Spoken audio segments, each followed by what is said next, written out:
to make a statement at the beginning of each session about the duties and responsibilities of honourable members. I begin by reminding honourable members of their duty to observe the code of conduct agreed by the House and to behave with civility, fairness in all of their dealings. The behaviour code applies to members as it applies to others who visit or work in Parliament and provides clear guidance. Unacceptable behaviour will be dealt with seriously, independently and with effective sanctions. The House asserts its privileges of freedom of speech. That privilege is enjoyed by members of Parliament only in their work in this House, as private individuals were equal under the law with those whom we represent. It is there to ensure that our constituents can be represented by us without fear or favour. It is an obligation upon us all to exercise that privilege responsibly. The Speaker does not have the power to police the accuracy of members' contributions. Therefore, it is incumbent upon members to be accurate in the way and what they say in this House. But if a member is inaccurate by mistake, they should correct that mistake as soon as possible. Members must be mindful of the impact of what they say, not only on other members, but on others who follow our proceedings. And members should be heard courteously, whatever their views. In this place, we are honourable members, and the language we use about each other should reflect that. If a member falls short of the standards expected of us all, there are ways of dealing with that. But it's not only by accusations made as sideswipes during questions or debates. If we fail to treat each other with respect in the debate, that diminishes our work. But it also risks raising the temperature of discussions outside this place, particularly on social media, which already too often descend into online abuse against honourable members. I also wish to give some advice about seeking to speak to the Chamber. The Deputy Speakers and I take into account a number of factors when determining who to call during business, which is not balloted. And one factor we consider carefully is how often a member may speak. Jim Sandler's not with us. In other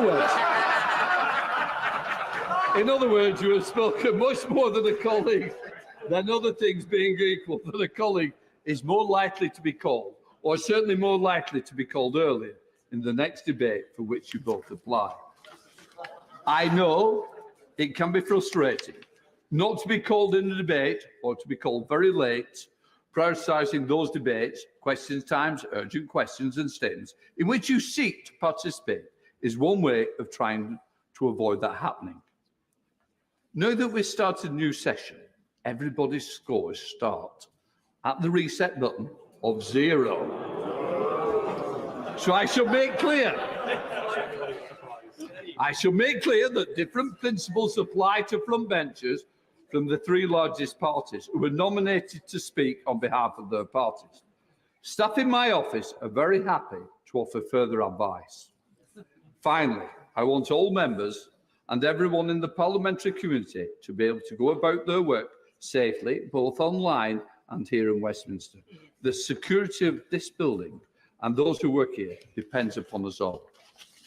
We have a duty to be vigilant and to assist those whose job it is to maintain this place as a safe place to work. Before moving to the first business of the new session, I would like to express my very best wishes to all honourable members of all who work in this House as well. Clerk of the House.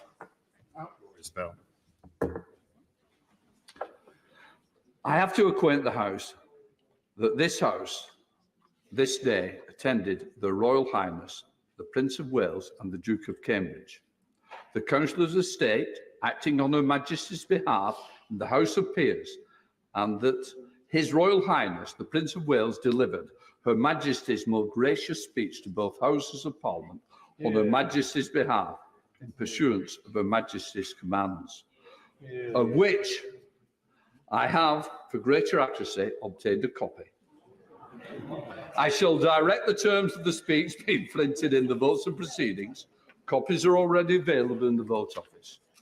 Before I call the mover and the seconder, I want to announce the proposed subjects of debates during the remaining debates of the Royal Address, which are today, debate on the address; tomorrow, preventing crime and delivering justice; Thursday, fairness at work, power in the communities; Monday, making Britain the best place to grow up and grow old; Tuesday, tackling the short-term and long-term cost of living increases; Wednesday, achieving economic growth.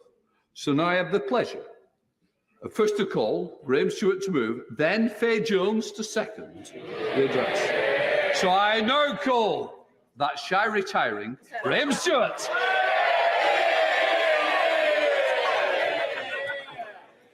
I beg to move that an humble address be presented to Her Majesty as follows. Most gracious Sovereign, we, Your Majesty's most dutiful and loyal subjects, the Commons of the United Kingdom of Great Britain and Northern Ireland, in Parliament assembled, beg leave to offer our humble thanks to Your Majesty for the gracious speech which was addressed to both Houses of Parliament. It's a great honour for me and for my constituents in Beverley and Holderness to propose the humble address, and all the more so in this Platinum Jubilee. To say that this packed chamber is intimidating and creates a certain amount of nerves, I think we can all take as read. We wish Her Majesty the best of health and thank her for her 7 decades of service to this nation. Her Majesty has demonstrated a selflessness which puts the rest of us, perhaps not least in here, to shame. The legislative agenda we are debating today must be seen within the most alarming of international contexts. Russia's unprovoked and unjustifiable attack on Ukraine has united the whole of this House in condemnation. We stand together with our friends in Ukraine, and I congratulate the Right Honourable Gentleman, the Leader of the Opposition, for his party's wholehearted backing of the measures to support the Ukrainians.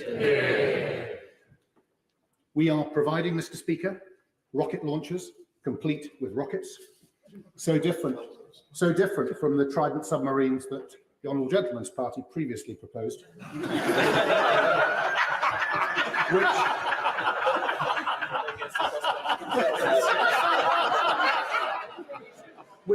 which were to have been built, but you will remember, never armed. Now, no one in politics, Mr. Speaker, minds being senior, but equally no one wishes to be seen as past it. Yet today I fulfill the role of the old duffer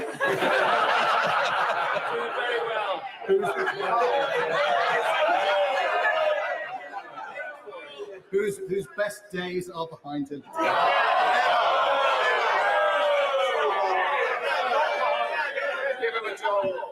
While my honourable friend, the member for Brecon and Radnorshire, plays the part of the up-and-coming talent.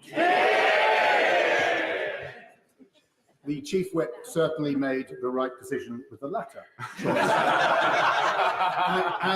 as we shall soon hear. But given my part today, Mr. Speaker, I thought I'd dispense some advice, both to those seeking to enter Parliament and young thrusters who are already here, many of whom elected as long as 2 years ago. And you know who you are. Can't believe that you're still not in the cabinet.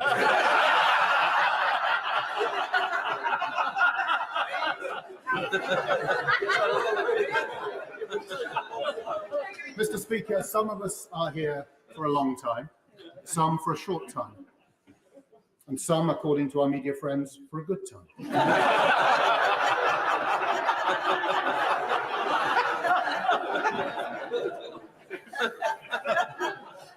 So, for the candidates, my advice is keep going and realise how much simply comes down to luck.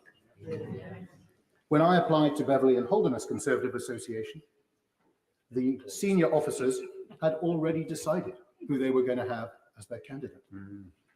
none other than their then member of the European Parliament, who wouldn't be able to continue in that role, the now Right Honourable Member for Scarborough and Whitley.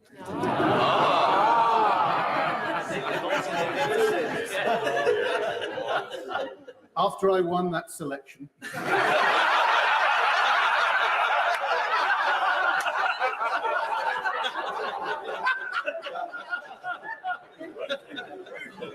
by 2 votes, 2 elderly lady members congratulated me. They told me they had voted for me. And the first one said, "You spoke very well, Mr. Stewart." "Thank you," I said. And the other one came in, "Yes, but Robert Goodwill, he was brilliant." To which the other replied, "But he's got a job already."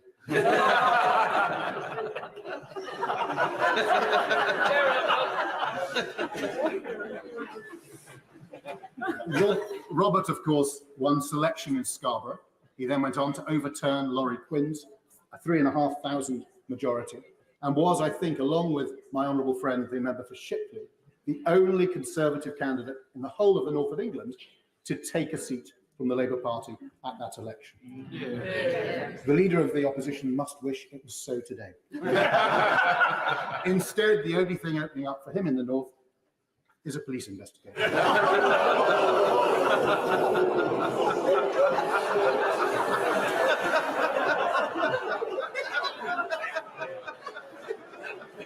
Now,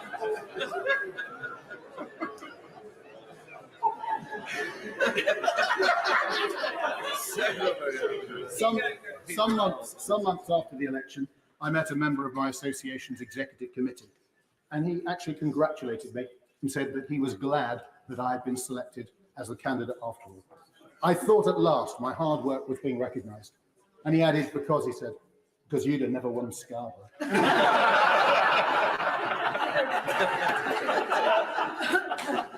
My constituency of Beverley and Holderness comprises 4 towns: Beverley, Hornsey, Withensea and Heddon, and many other hamlets and villages which are dotted across East Yorkshire.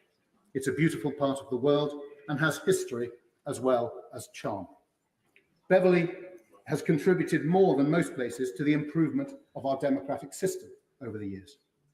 Admittedly, Mr. Speaker, chiefly by running elections in such a corrupt manner that the law had to be changed after. After the unseating of the victorious candidate in 1727 by petition, his agents were imprisoned and Parliament passed a whole new bribery act.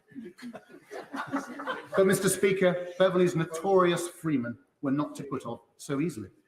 Beverley continued to be a byword for electoral malpractice.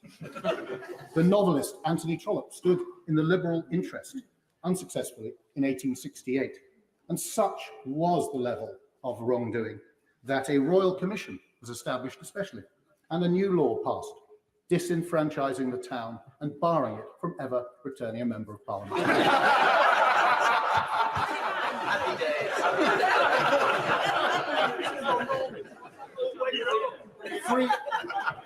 Obviously the law did change.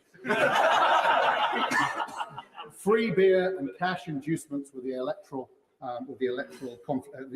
controversies then, rather than say beer and curry today. Never, Mr. Speaker, never in the history of human conflict has so much karma come from a corner. I said I would provide some advice for our up-and-coming parliamentarians. When I arrived here, I was just about wise enough to back the winner of the leadership contest that summer, David Cameron. What I wasn't wise enough to do, Mr. Speaker, was stop telling him every way in which I thought he was going wrong.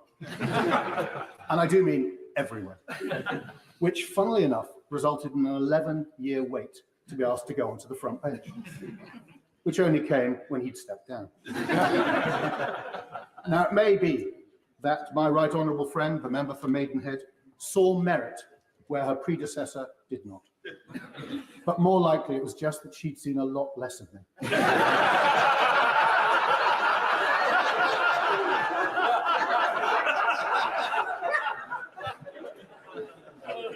So, lesson 1 for the up-and-coming. don't make an enemy of your party leader. But there is, of course, more to this place than the front bench. In my first term, community hospitals were being closed in swathes right across the country. And all three in my constituency were lined up for the chop.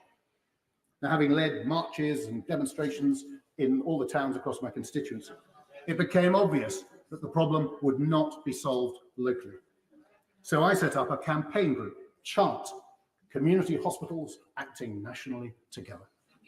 And along with my deputy chairman, the then member for Henley, we recruited colleagues from right across this house.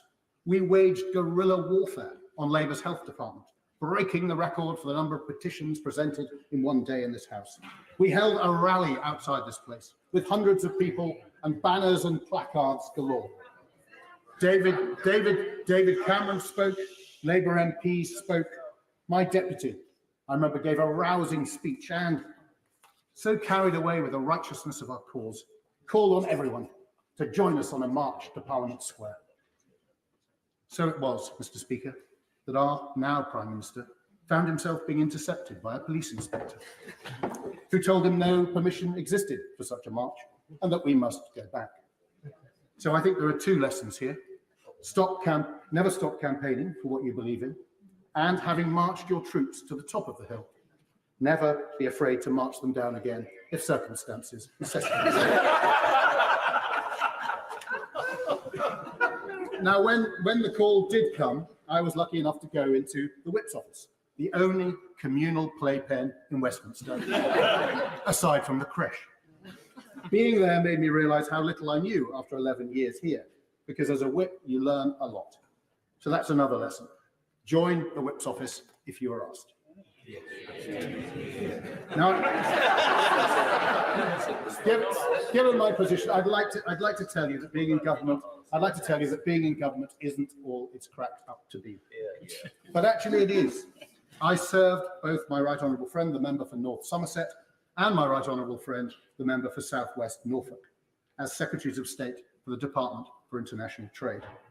Both were exceptional. They were tireless and demanding, but delivered outcomes from a new department which no one thought was possible. So, young thrusters, enjoy any department you're in and value it for itself, not just as a stepping stone to something else. After all, as I discovered last September, you never know when you'll prematurely be on the back benches.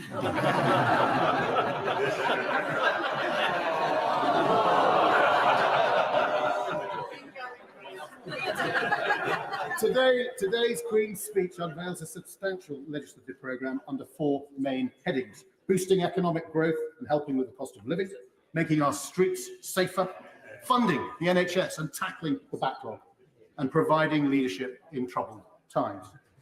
To pick out one item, if I may, Mr. Speaker, the energy bill is of particular importance to my constituents. It'll make possible the development of hydrogen and carbon capture and storage, for which I expect the Humber not only to be a national leader, but actually a global leader in the world, taking us to net zero, but also giving us energy security and huge export potential. So the Conservative Party, under the leadership of my right honourable friend, the Prime Minister, has work to do. We were elected to deliver our manifesto and level up the United Kingdom, and that is what we will do. Despite the human weakness, which is all too present in this place, I believe nearly everyone here is in politics for the right reasons, and that elected public service continues to be a noble calling. So I hope that potential candidates from all sides will continue to come forward, that young thrusters will show ambition for their country as well as for themselves, and that as we fire legislative bullets at the challenges that face us, we will take aim in this Platinum Jubilee year and, like our Ukrainian friends, say with total conviction, God save the Queen. I commend the gracious speech to this House. Can I call Faye Jones to second? Thank you, Mr. Speaker. It is is a real honour to be asked to second the gracious speech this afternoon, and an even greater one to follow my honourable friend, the member for Beverley and Holderness. His was a pitch-perfect speech, an exemplar of how to do it, and one which I feel undermined his status as a self-confessed old duffer. Now, members with more experience than I have seen many state openings, but this year's is undoubtedly special. Even despite Her Majesty's absence this morning, the Platinum Jubilee is a lasting reminder of the Queen's immense devotion to duty. Yeah. And I know everyone in this house wishes Her Majesty a speedy recovery. Yeah. Now, this time last year, at last year's Queen's speech, I sat up in the gallery as seats in this chamber were especially limited because of the COVID regulations. And as I watched my good friend, the Honourable Member for South Ribble, get to her feet, I remember thinking to myself, all the best, Fletch, I wouldn't want to be in your shoes right now. But karma comes at you fast, doesn't it, Chief Whip? But unlike my northern friend, I have the honour of addressing a packed chamber with faces free of the burden of face masks. Now, as much as I loathed wearing a face mask in the chamber, they certainly helped me by hiding the looks of disinterest and abject boredom whenever I got up to speak. So I'm afraid this year the cameras are on, so at least try and look as though you're enjoying this. Now, on being asked to do this, I turned to some trusted friends and colleagues for advice. The Right Honourable... All in good time, Deputy, all in good time. The Right Honourable Member for South Swindon's instant... Your fault. Yeah. His instant reaction was, oh my God, love, you better be funny. The Honourable Member for the Cities of London and Westminster told me I would be a total mess.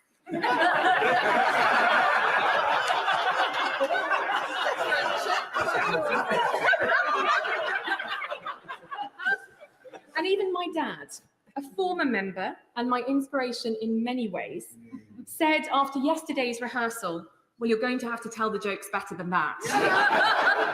So, Mr. Speaker, that's actually better feedback than he gave me at the start of my political career at my count in 2019. The result had been declared, and I took to the podium to make my acceptance speech.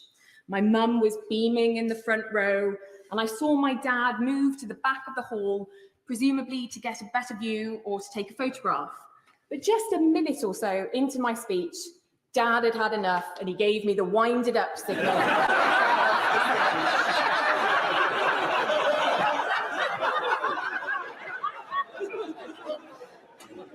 So with friends like those,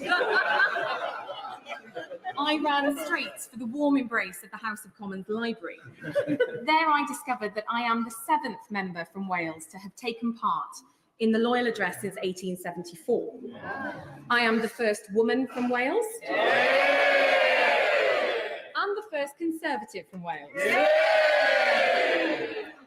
But I am very proud to say that my constituents in Brecon and Radnorshire have a long association with the Loyal Address. In 1975, one of my predecessors, Kywin Roderick, a senior figure in the Labour Party, proposed the speech. As members will know, Brecon and Radnorshire is 2/3 of the historic county of Powys. And so with a proposer and now a seconder coming from the undisputed better half of the county, I wonder how my honourable friend from Montgomeryshire feels this afternoon, knowing that he is neither the has-been nor the will be.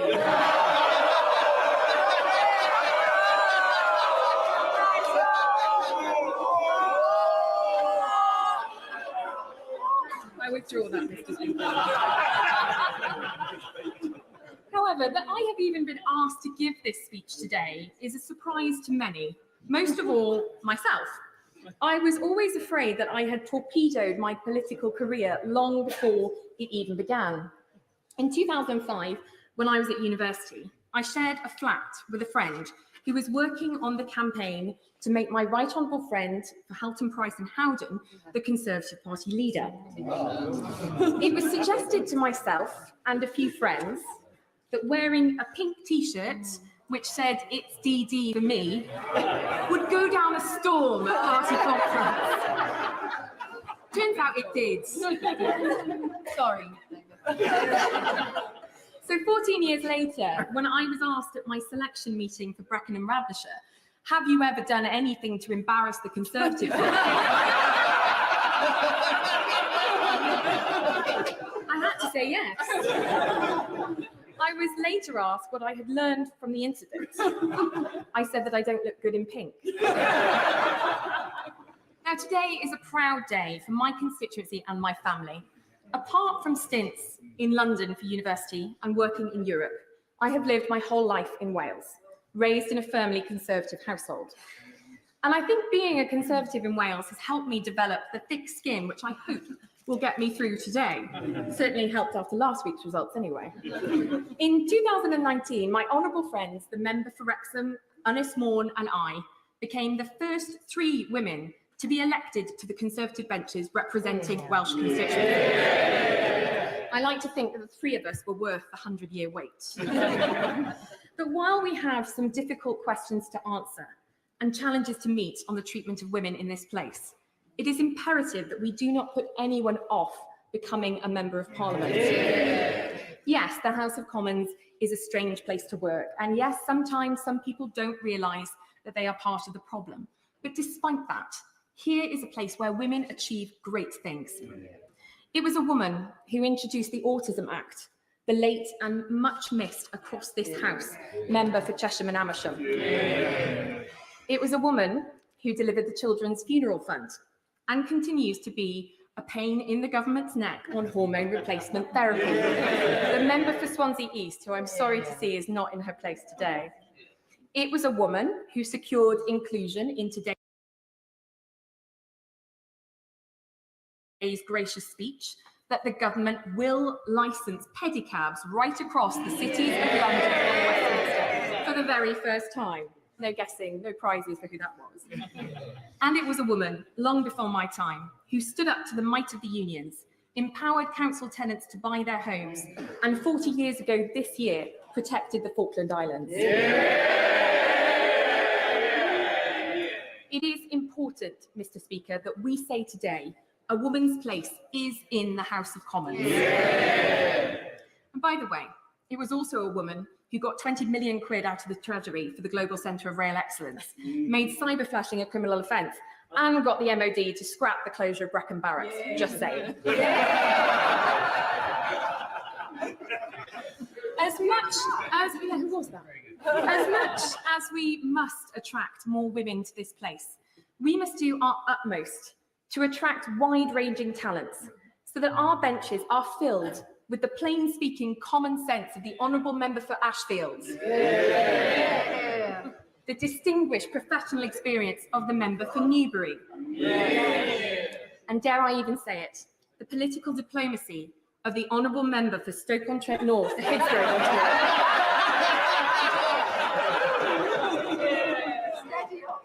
Mr. Speaker, my Liberal Democrat opponents tell me that all I do is talk about farming and the military.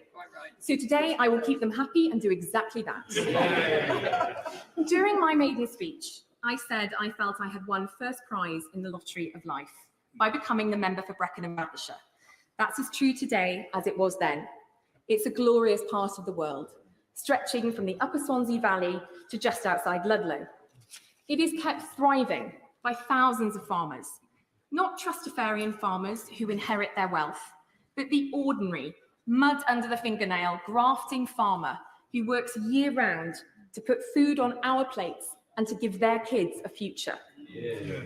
The cost of living crisis is having a particular effect in rural areas.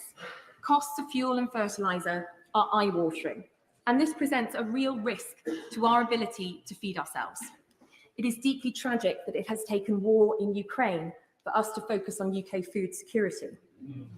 If I do anything in this place, it will be to bang on about the importance of farming to this country. Hence why I welcome the measures in the gracious address, which will see British produce on tables around the world. And even the online safety bill, which will protect the unsuspecting farmer from nefarious internet videos.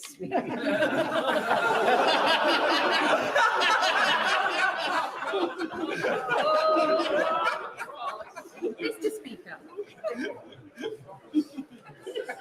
Mr. Speaker, if you walk down the Watton in Brecon, as I know you have, you will see 24 trees honouring 24th of Foot, better known as the South Wales Borderers, who fought at the Battle of Rorke's Drift, made iconic in the film Zulu.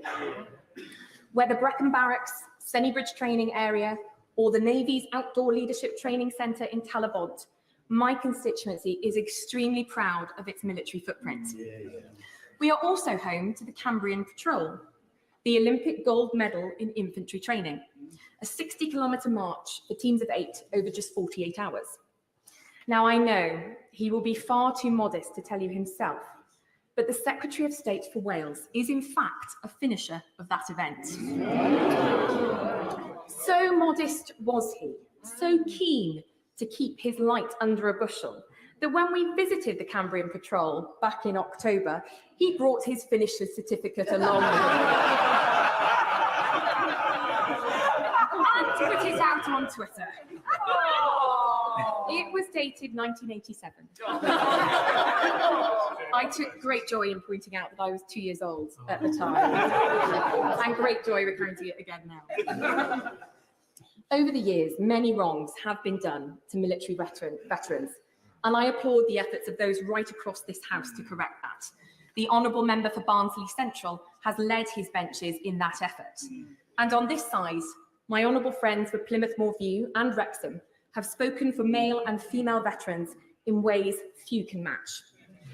And so on behalf of the many veterans I represent, particularly those who served in Northern Ireland and tell me they have been frightened of opening the post for decades, I warmly welcome the inclusion of the Legacy Bill in today's gracious speech. So, Mr. Speaker, let me conclude my seconding of the Loyal Address and give way to the Leader of the Opposition. I know we are all delighted he has not cancelled this afternoon's speech.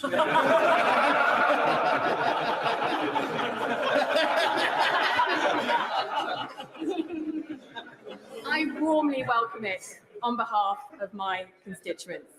Today's Queen's speech contains a commitment to right the historic imbalance that has pervaded this country for too long and level up all four corners of the United Kingdom. It offers leadership in turbulent times and looks to the long term, ironing out our challenges of food and energy security, and makes best use of our newfound legislative freedoms. It helps this country stand tall on the world stage, as it has done for so long, and it is my honour to commend this gracious speech to the House.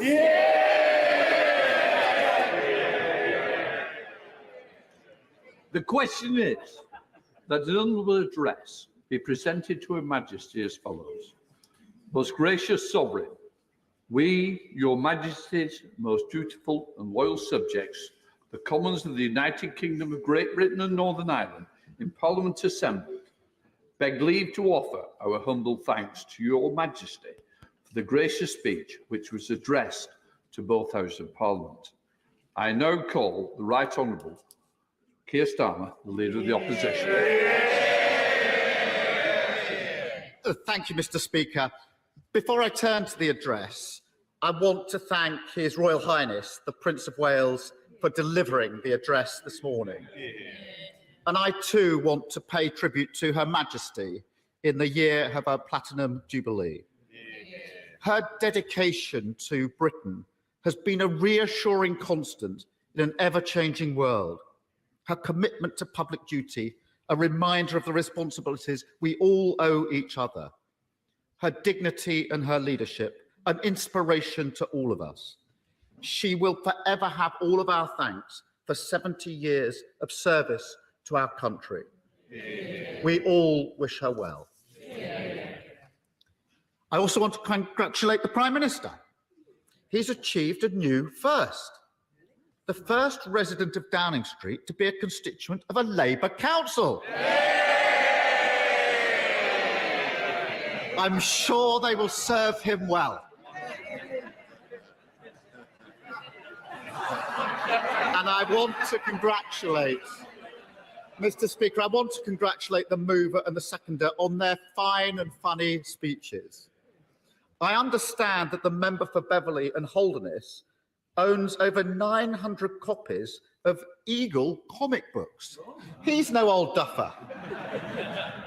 He is an extensive collector of the adventures of Dan Dare from the Interplanet Patrol, a comic book with a hero with a moral message, a spirit that he's channeled into his 17 years in this House.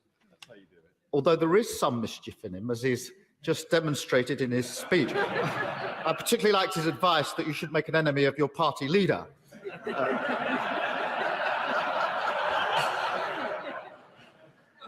So I think he's a little bit more Dennis the Menace, myself. The member for Brecon and Radnorshire is dedicated not only to, obviously, a punishing consultation exercise on what to put in the speech for today, but also a punishing exercise regime. A former cox with Twickenham Rowing Club, a half marathon runner, and even an Ironman competitor. Maybe she's an Iron Lady in the making.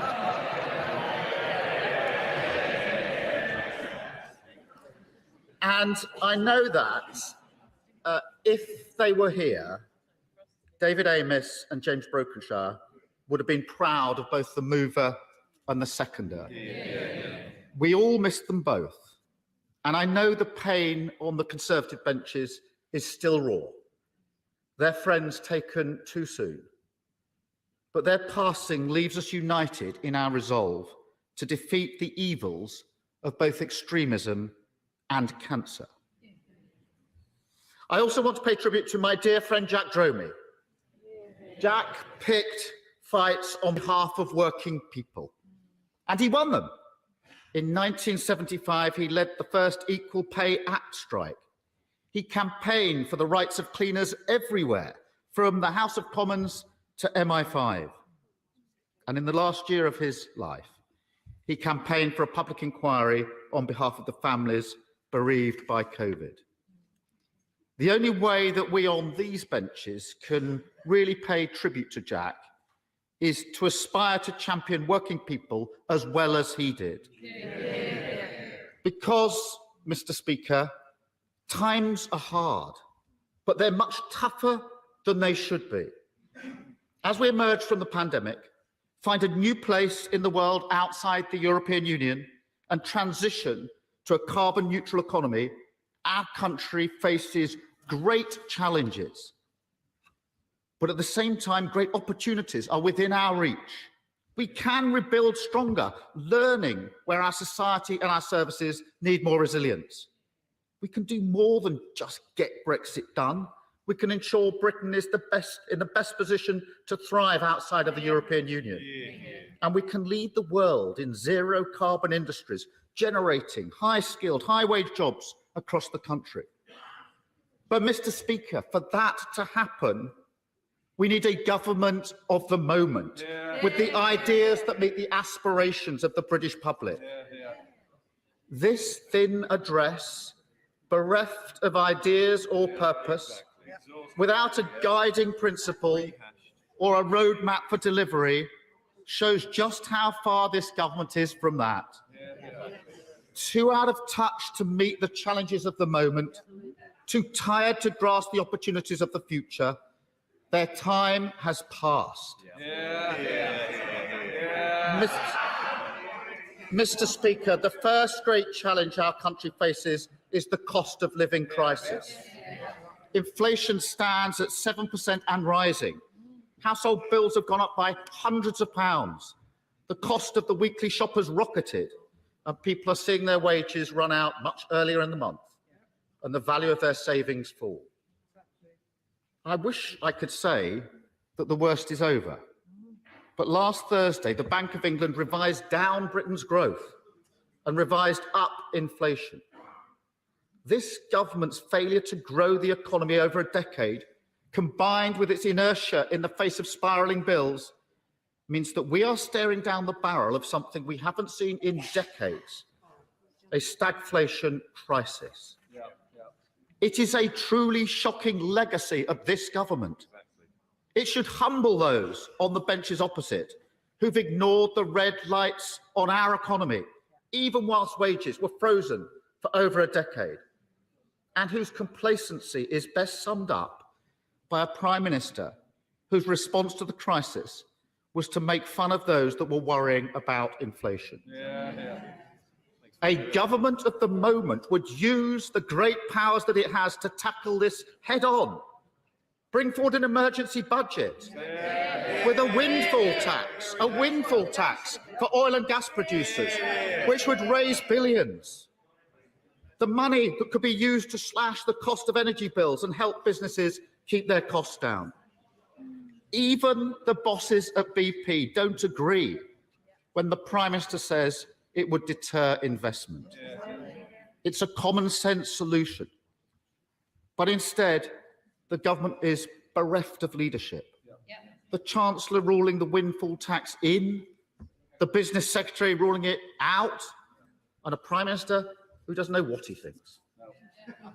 And it's not just about the short-term measures. A government of the moment will take a step back from the crisis and ensure that Britain is never again so vulnerable to a surge in international prices, forced to go cap in hand from dictator to dictator, looking for a quick fix of imported oil. That means standing up to those vested interests who oppose onshore wind, the cheapest and most reliable source of electricity that we have. But this Prime Minister is too weak to stand up to his backbenchers. And it means investing in the insulation we need to use less energy in our homes. That would take £400 off energy bills every year and cut gas imports by 15%. But this Prime Minister is far too concerned with vanity projects ever to prioritise investment in insulating homes. So we're left with an energy bill not up to the moment. It's the latest chapter in a pathetic response to the cost of living crisis. Where there should have been support, it's been tax rise after tax rise on working people. The only country in the G7 to do so during a cost of living crisis.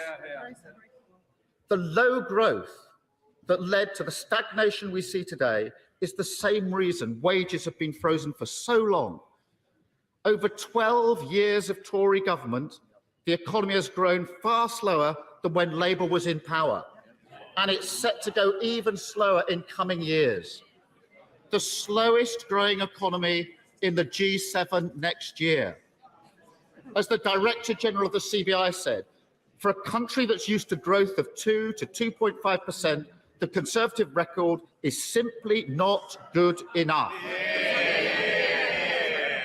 Mr. Speaker, we can't afford to go on like this.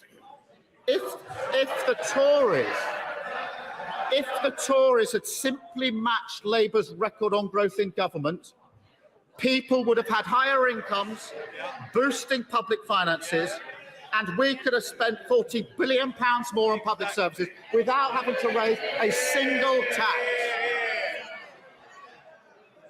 So the second great challenge our country faces is to get Britain growing again.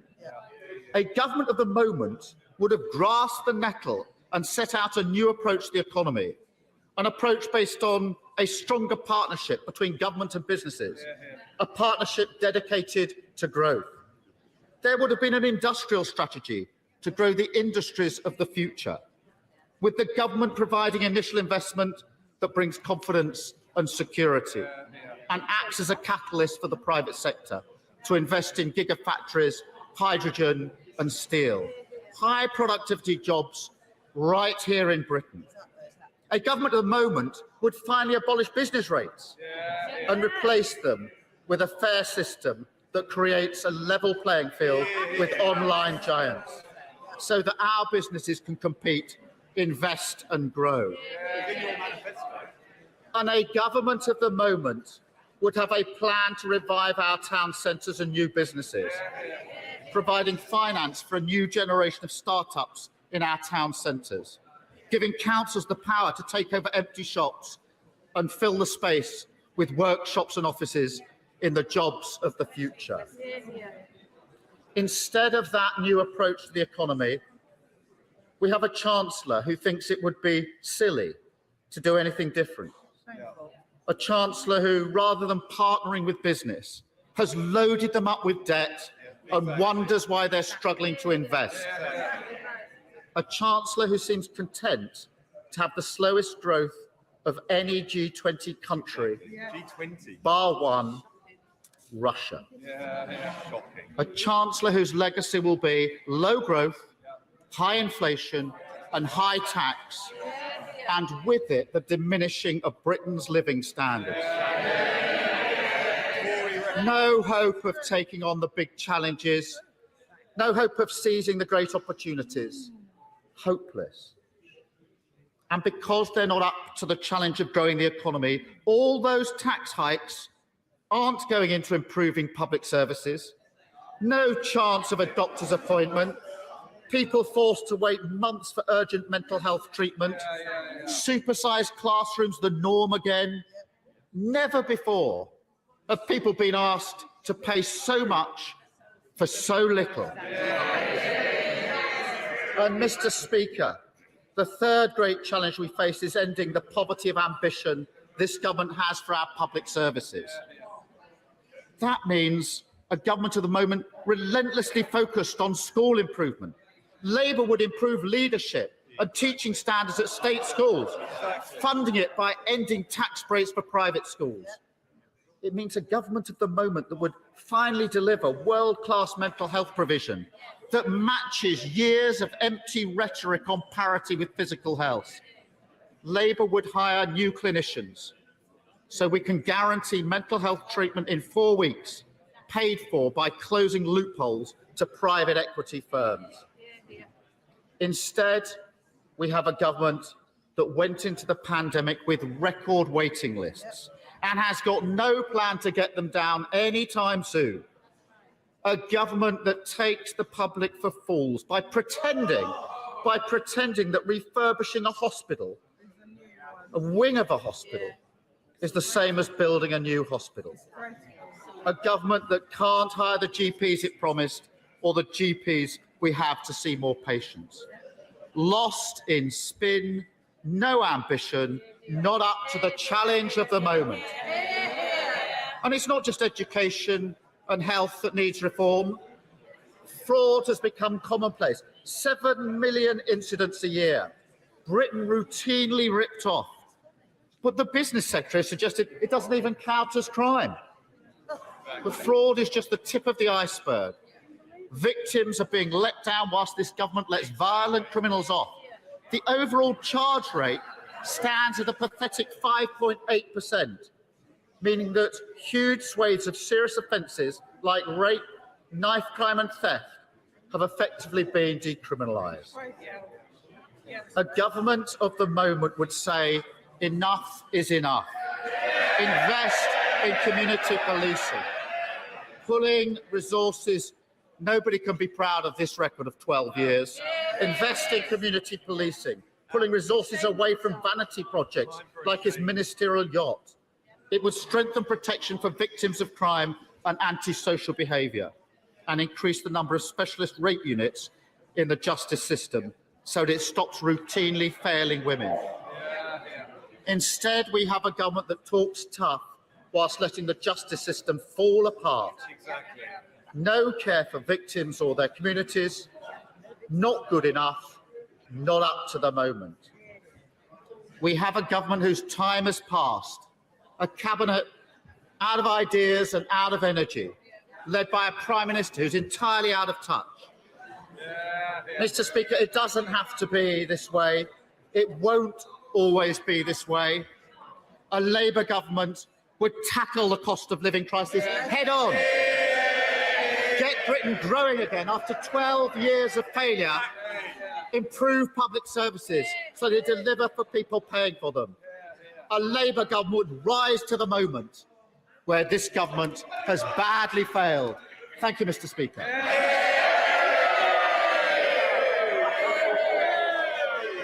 Prime Minister Boris Johnson. Mr. Speaker,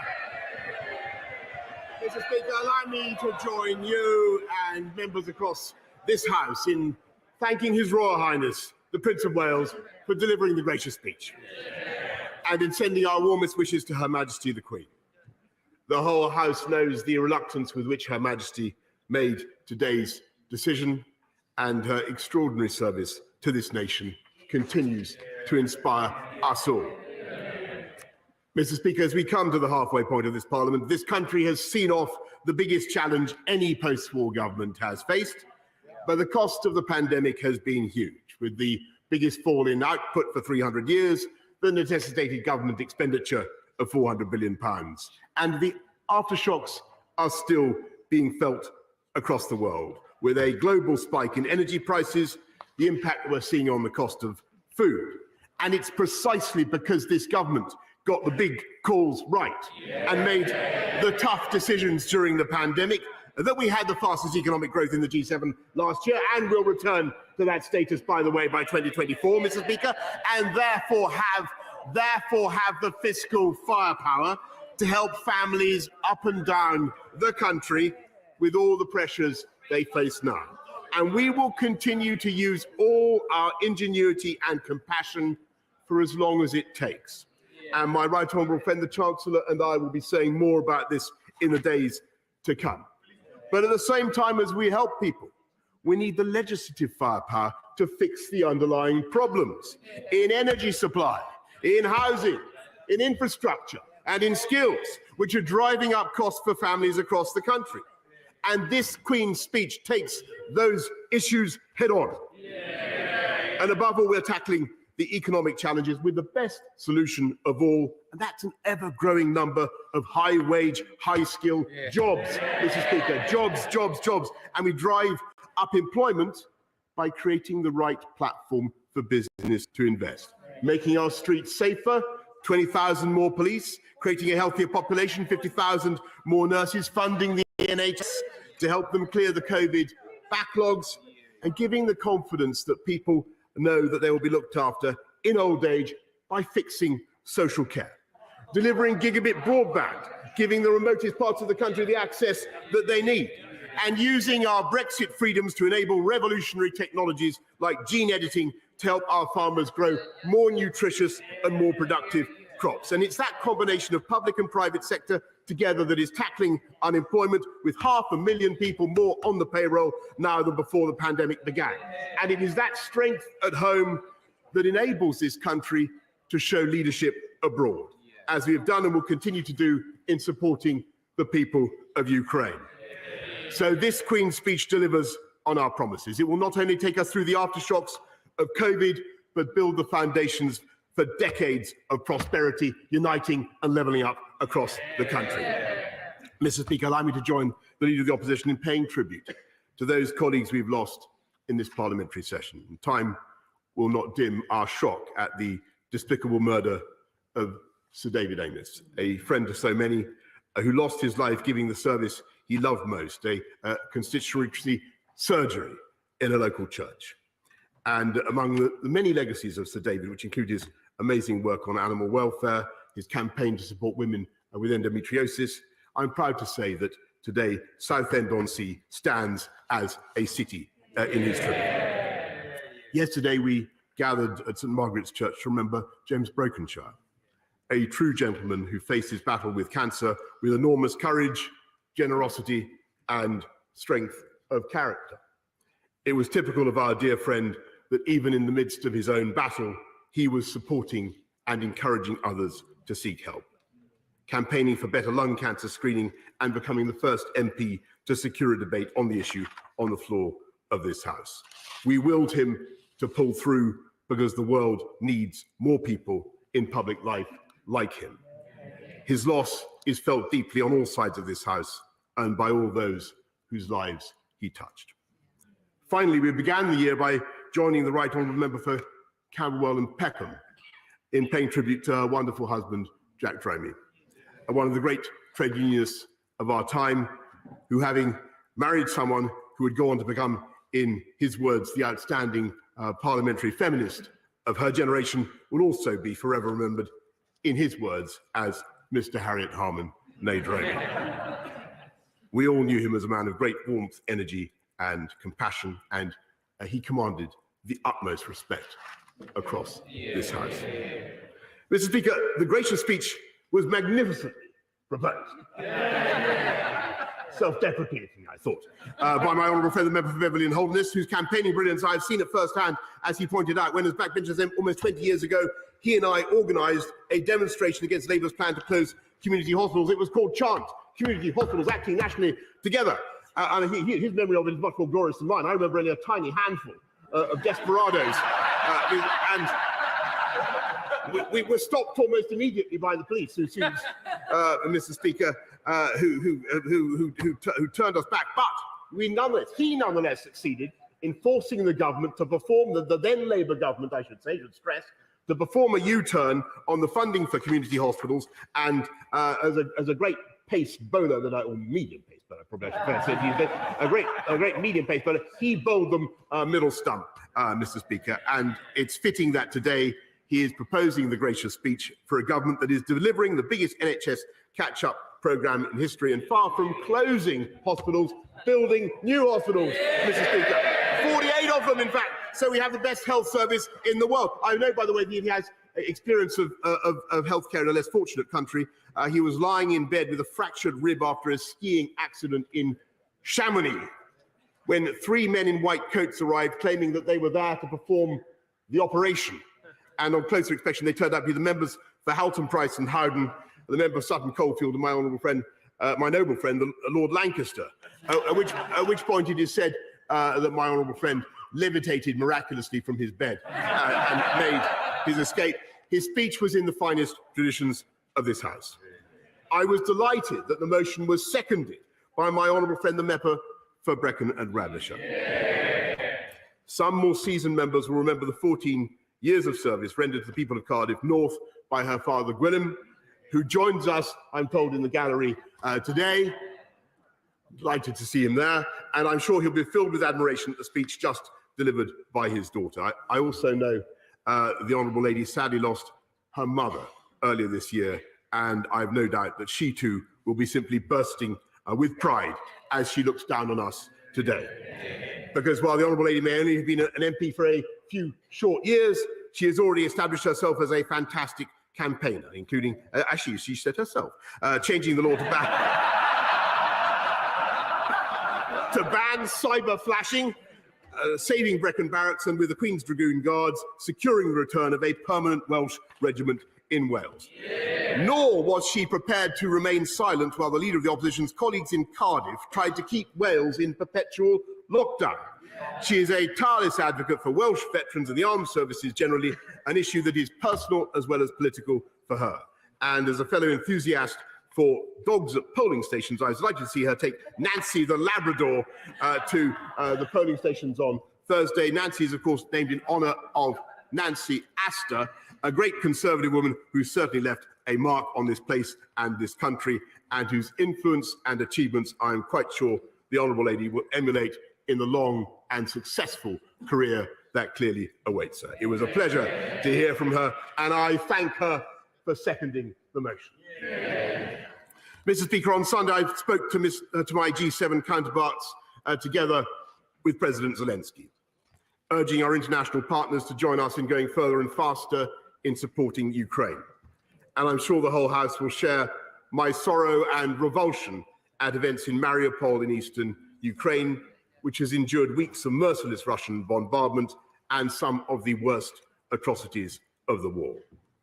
At the same time, I'm pleased to report that our brave Ukrainian friends are succeeding in repelling the Russian assault on Kharkiv, defending their second city with the same fortitude that saw Putin's attack on their capital.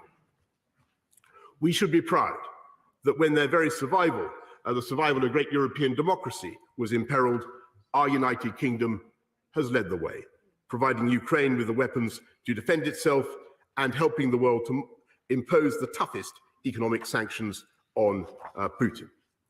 As I walked through the streets of Kiev last month, I saw firsthand the wholehearted support, what the wholehearted support of this House and this country has meant to the brave people of Ukraine. So let the message ring out from this chamber today we will persevere in our support for the Ukrainians until Putin has failed and Ukraine has won.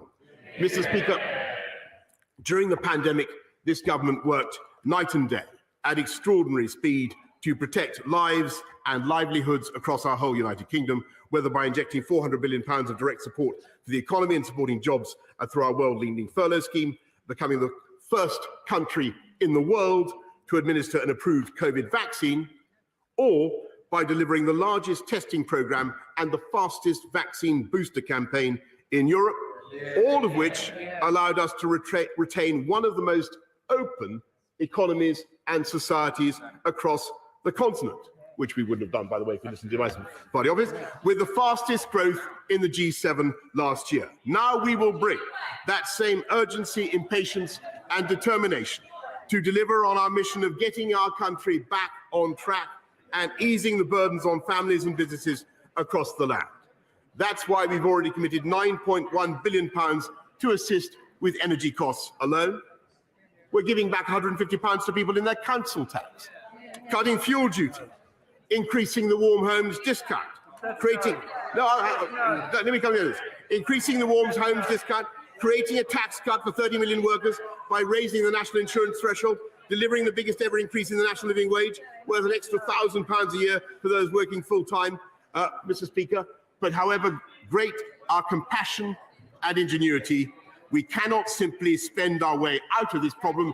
We need to grow out of this problem by creating hundreds of thousands of new high-wage, high-skill jobs across the country. And as I give way to the lady opposite, Mr. Speaker, I remind the House that there has never been a Labour government that left office with unemployment lower than when they came in.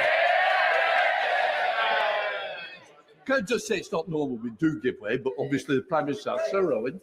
Thank you. Thank you, Mr. Speaker. And I thank the Prime Minister for giving way. We've heard a lot of words very rapidly delivered, but what we haven't heard yet is an apology to the pensioners that are choosing between heating and eating, an apology to the children that have gone hungry throughout school holidays, and an apology to the hundreds of thousands of family members of COVID victims that were lost during the pandemic.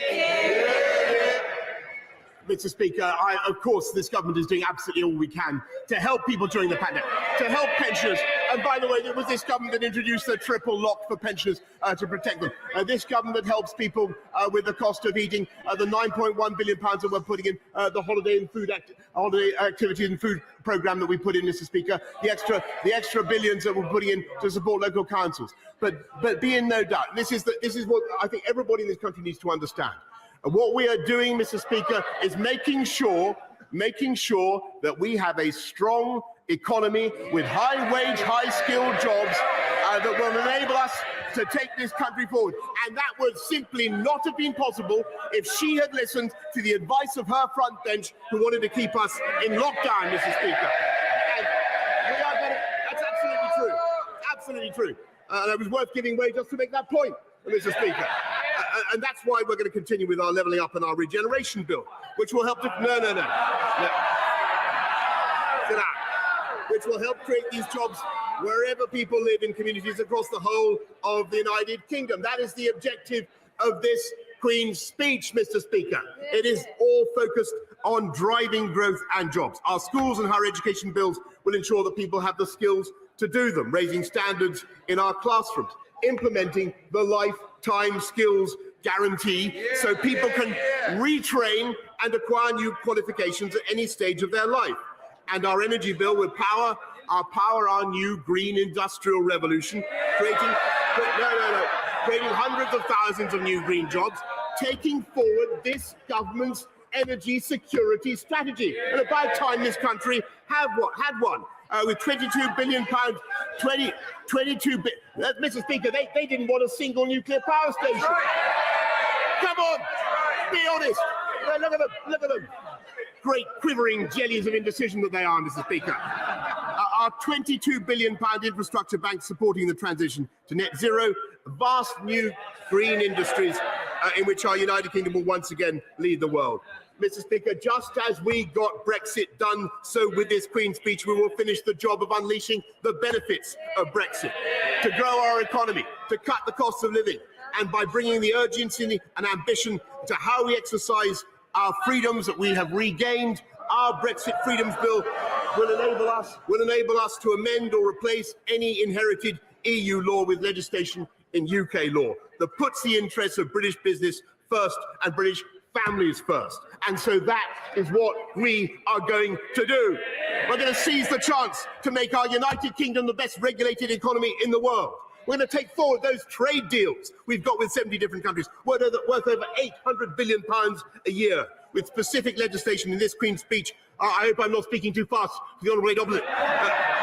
For our new free trade agreements with Australia and New Zealand. And we're using our new freedoms to control our borders.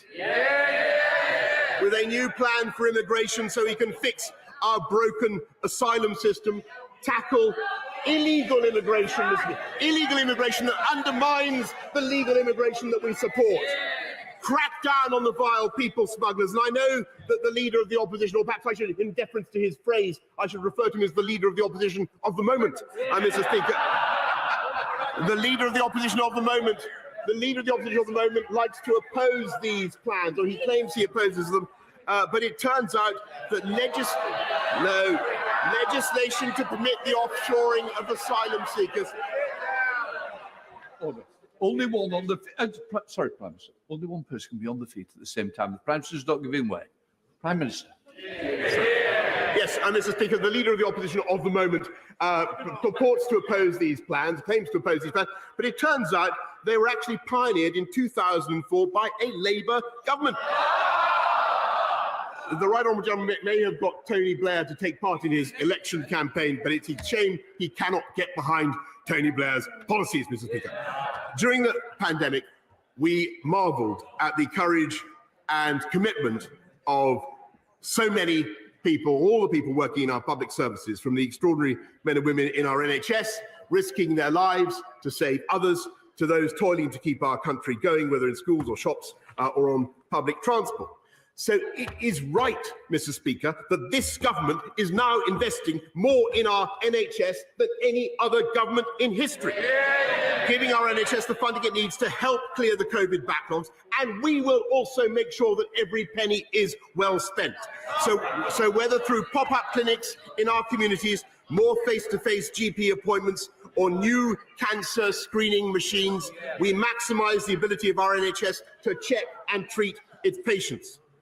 But, Mr. Speaker, when times are tough and families are facing such pressures, we must also cut the cost of government and cut the burdens that government places on taxpayers and on citizens.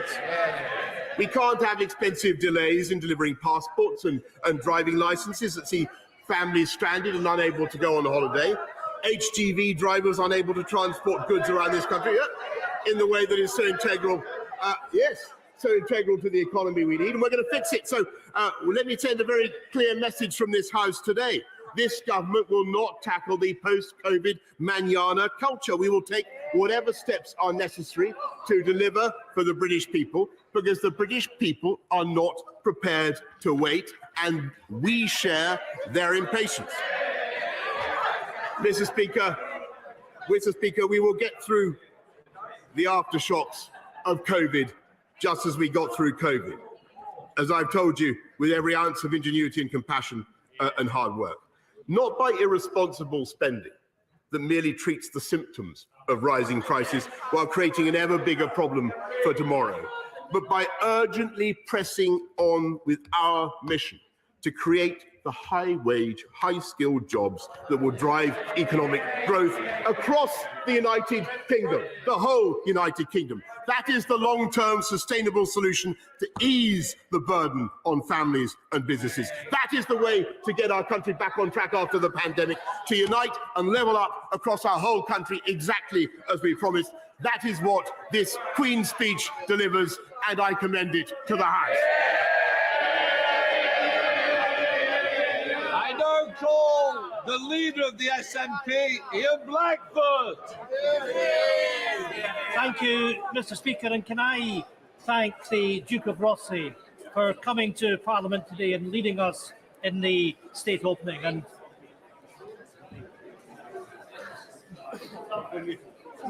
Chamber clear quietly. Ian Blackford.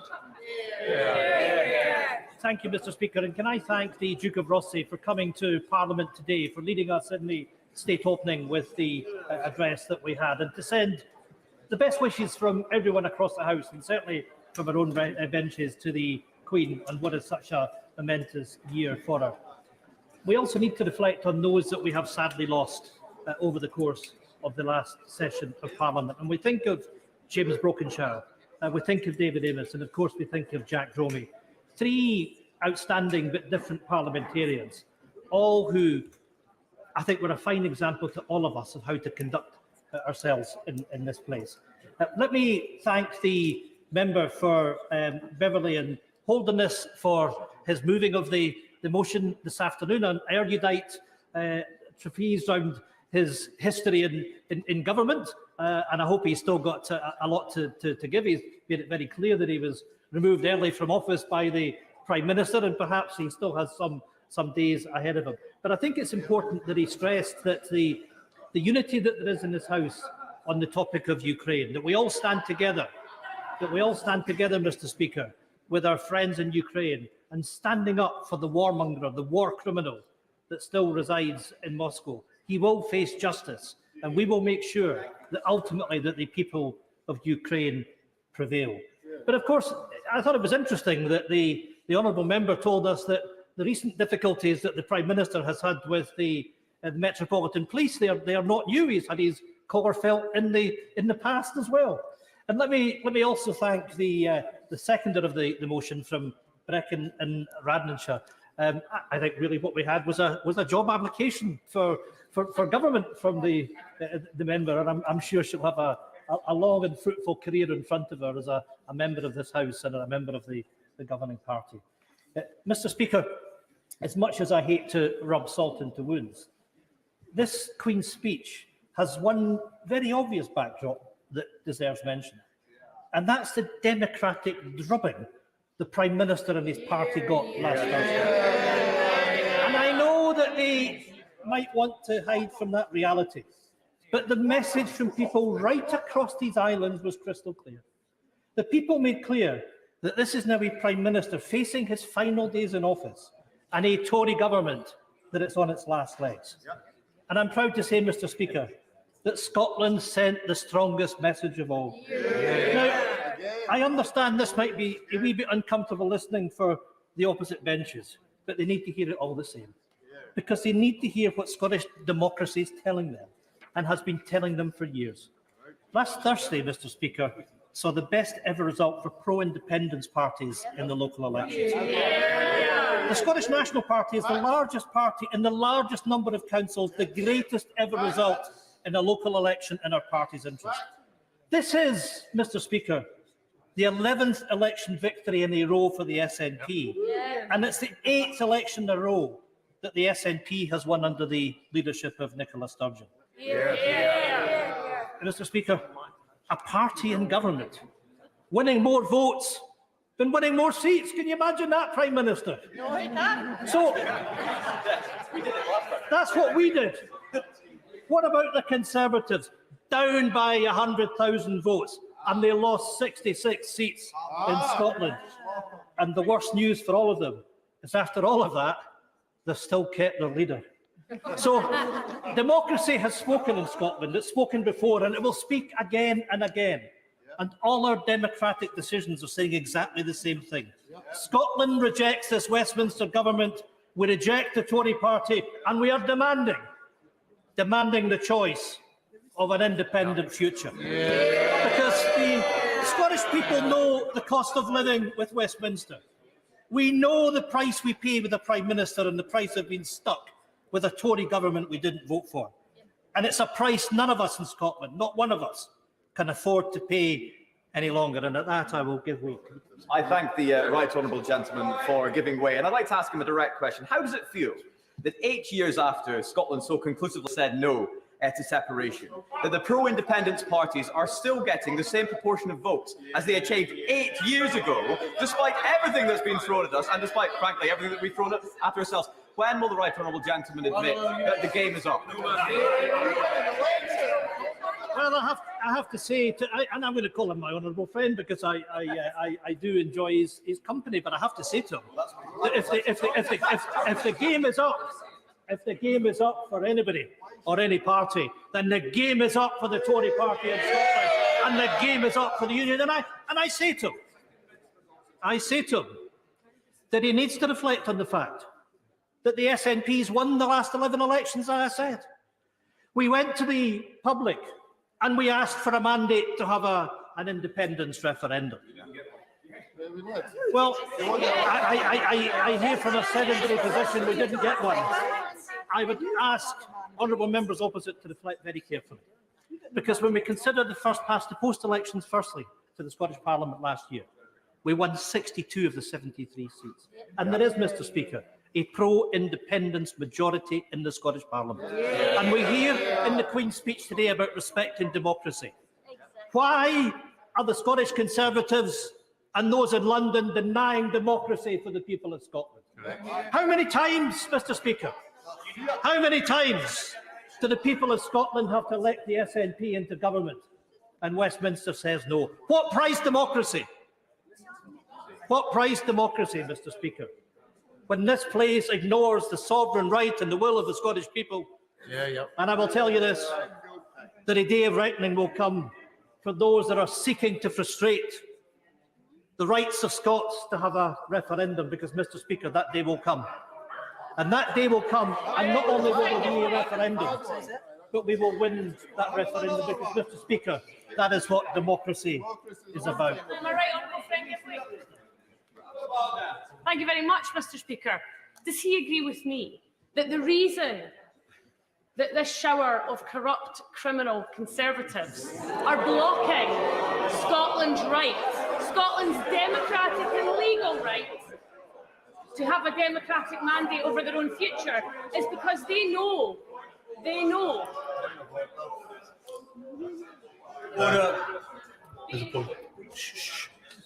David Davis. Mr. Speaker, it is in breach of this House's regulations that somebody call somebody else a criminal in this. Corrupt. It wasn't a particular member, as you know. What I will just a minute. I don't think I need any help.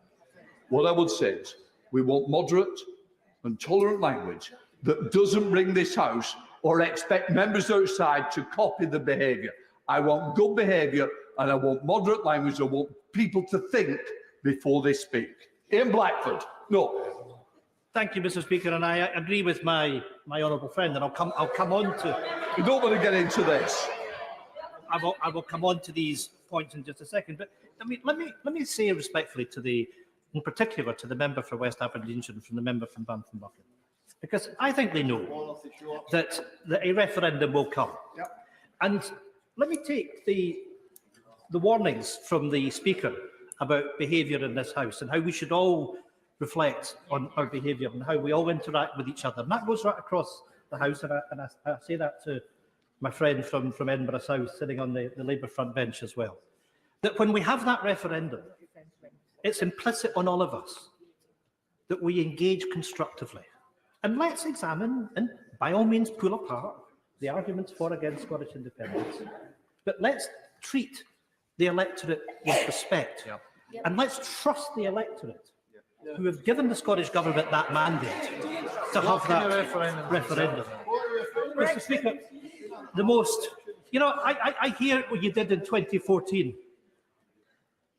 Point is that the electorate are given a choice in election to elect a government, and a government that has a mandate for an independence referendum. And let's not forget that in 2014, we were explicitly told that if we stayed in the United Kingdom, that our rights as European citizens would be respected. And what did this House do to Scotland?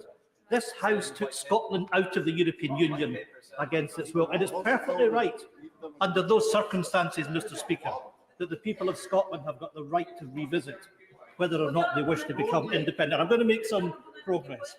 The most glaring omission in this Queen's speech is the complete lack of any immediate action to help people with the biggest inflationary crisis in 50 years.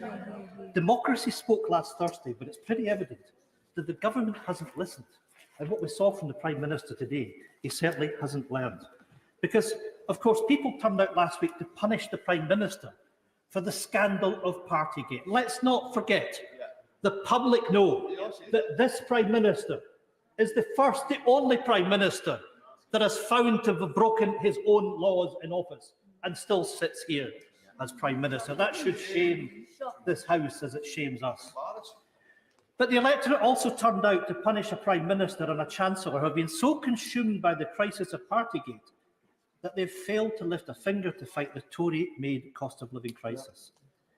Mr. Speaker, as the Bank of England confirmed last week, the occupants of number 10 and number 11 Downing Street have now led us to the brink of recession. As my friend, the member for Glasgow Central, has said, the very first line of the Queen's speech should have been a commitment to bring forward an emergency budget. Where is it? Where is it? Where's the emergency budget that we need? An emergency budget to tackle now the rising cost of energy, of fuel and of food. On that point,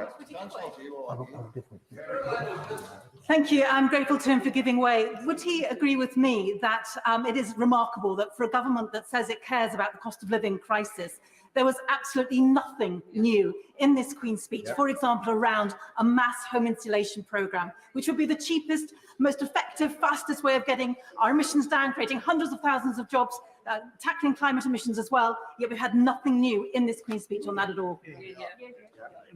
My honourable friend is right. There's nothing in this Queen's speech to deal with the cost of living crisis, nothing to deal with home insulation. And, you know, in the Scottish Parliament, the cooperation, the collaboration between the SNP and the Greens is an example where two parties can come together to make sure that we prioritise the climate emergency, something really missing from this Queen's speech today. Mr. Speaker, Scottish Power have already called for urgent action. They have called for £1,000 bill discounts for 10 million families before energy bills rocket by another £900 this autumn.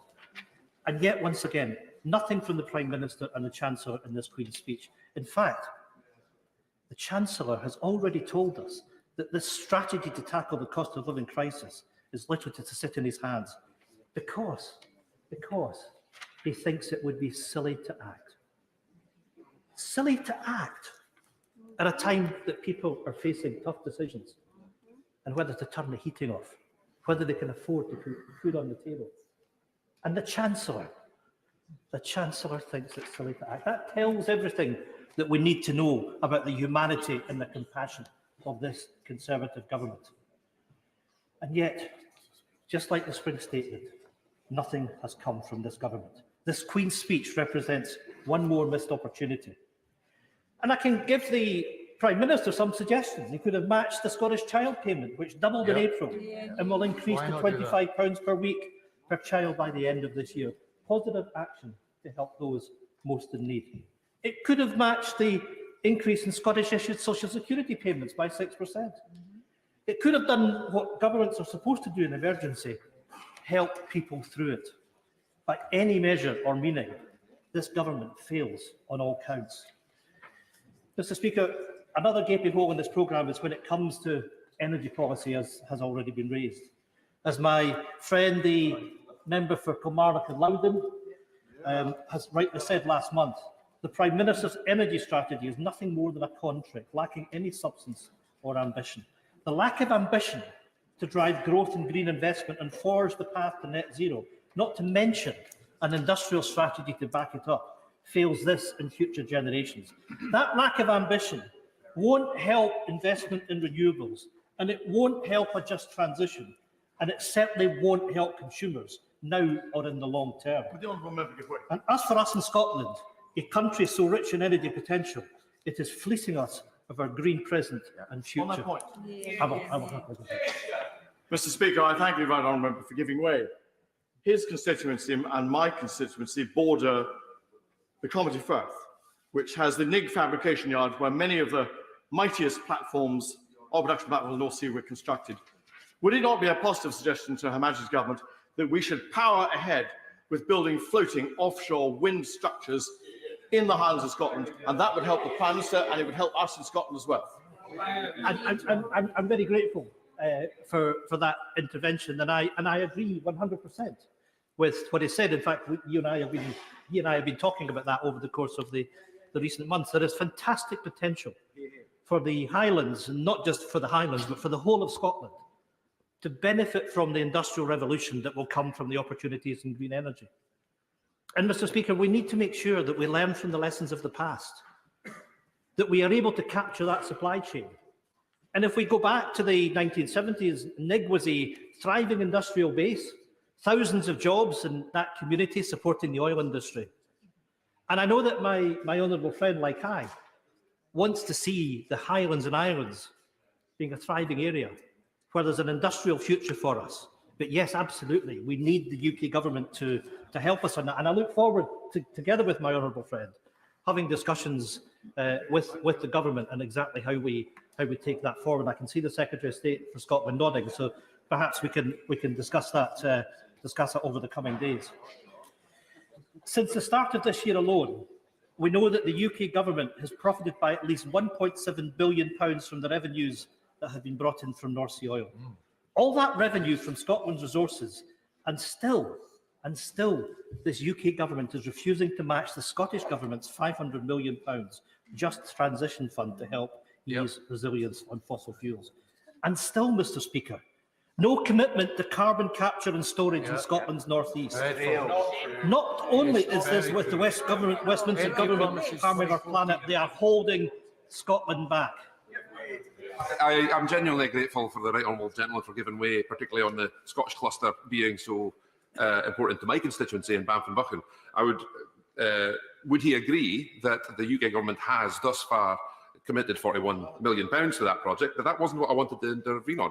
What I wanted to intervene on was his mention of the £500 million Just Transition Fund for the North East of Scotland.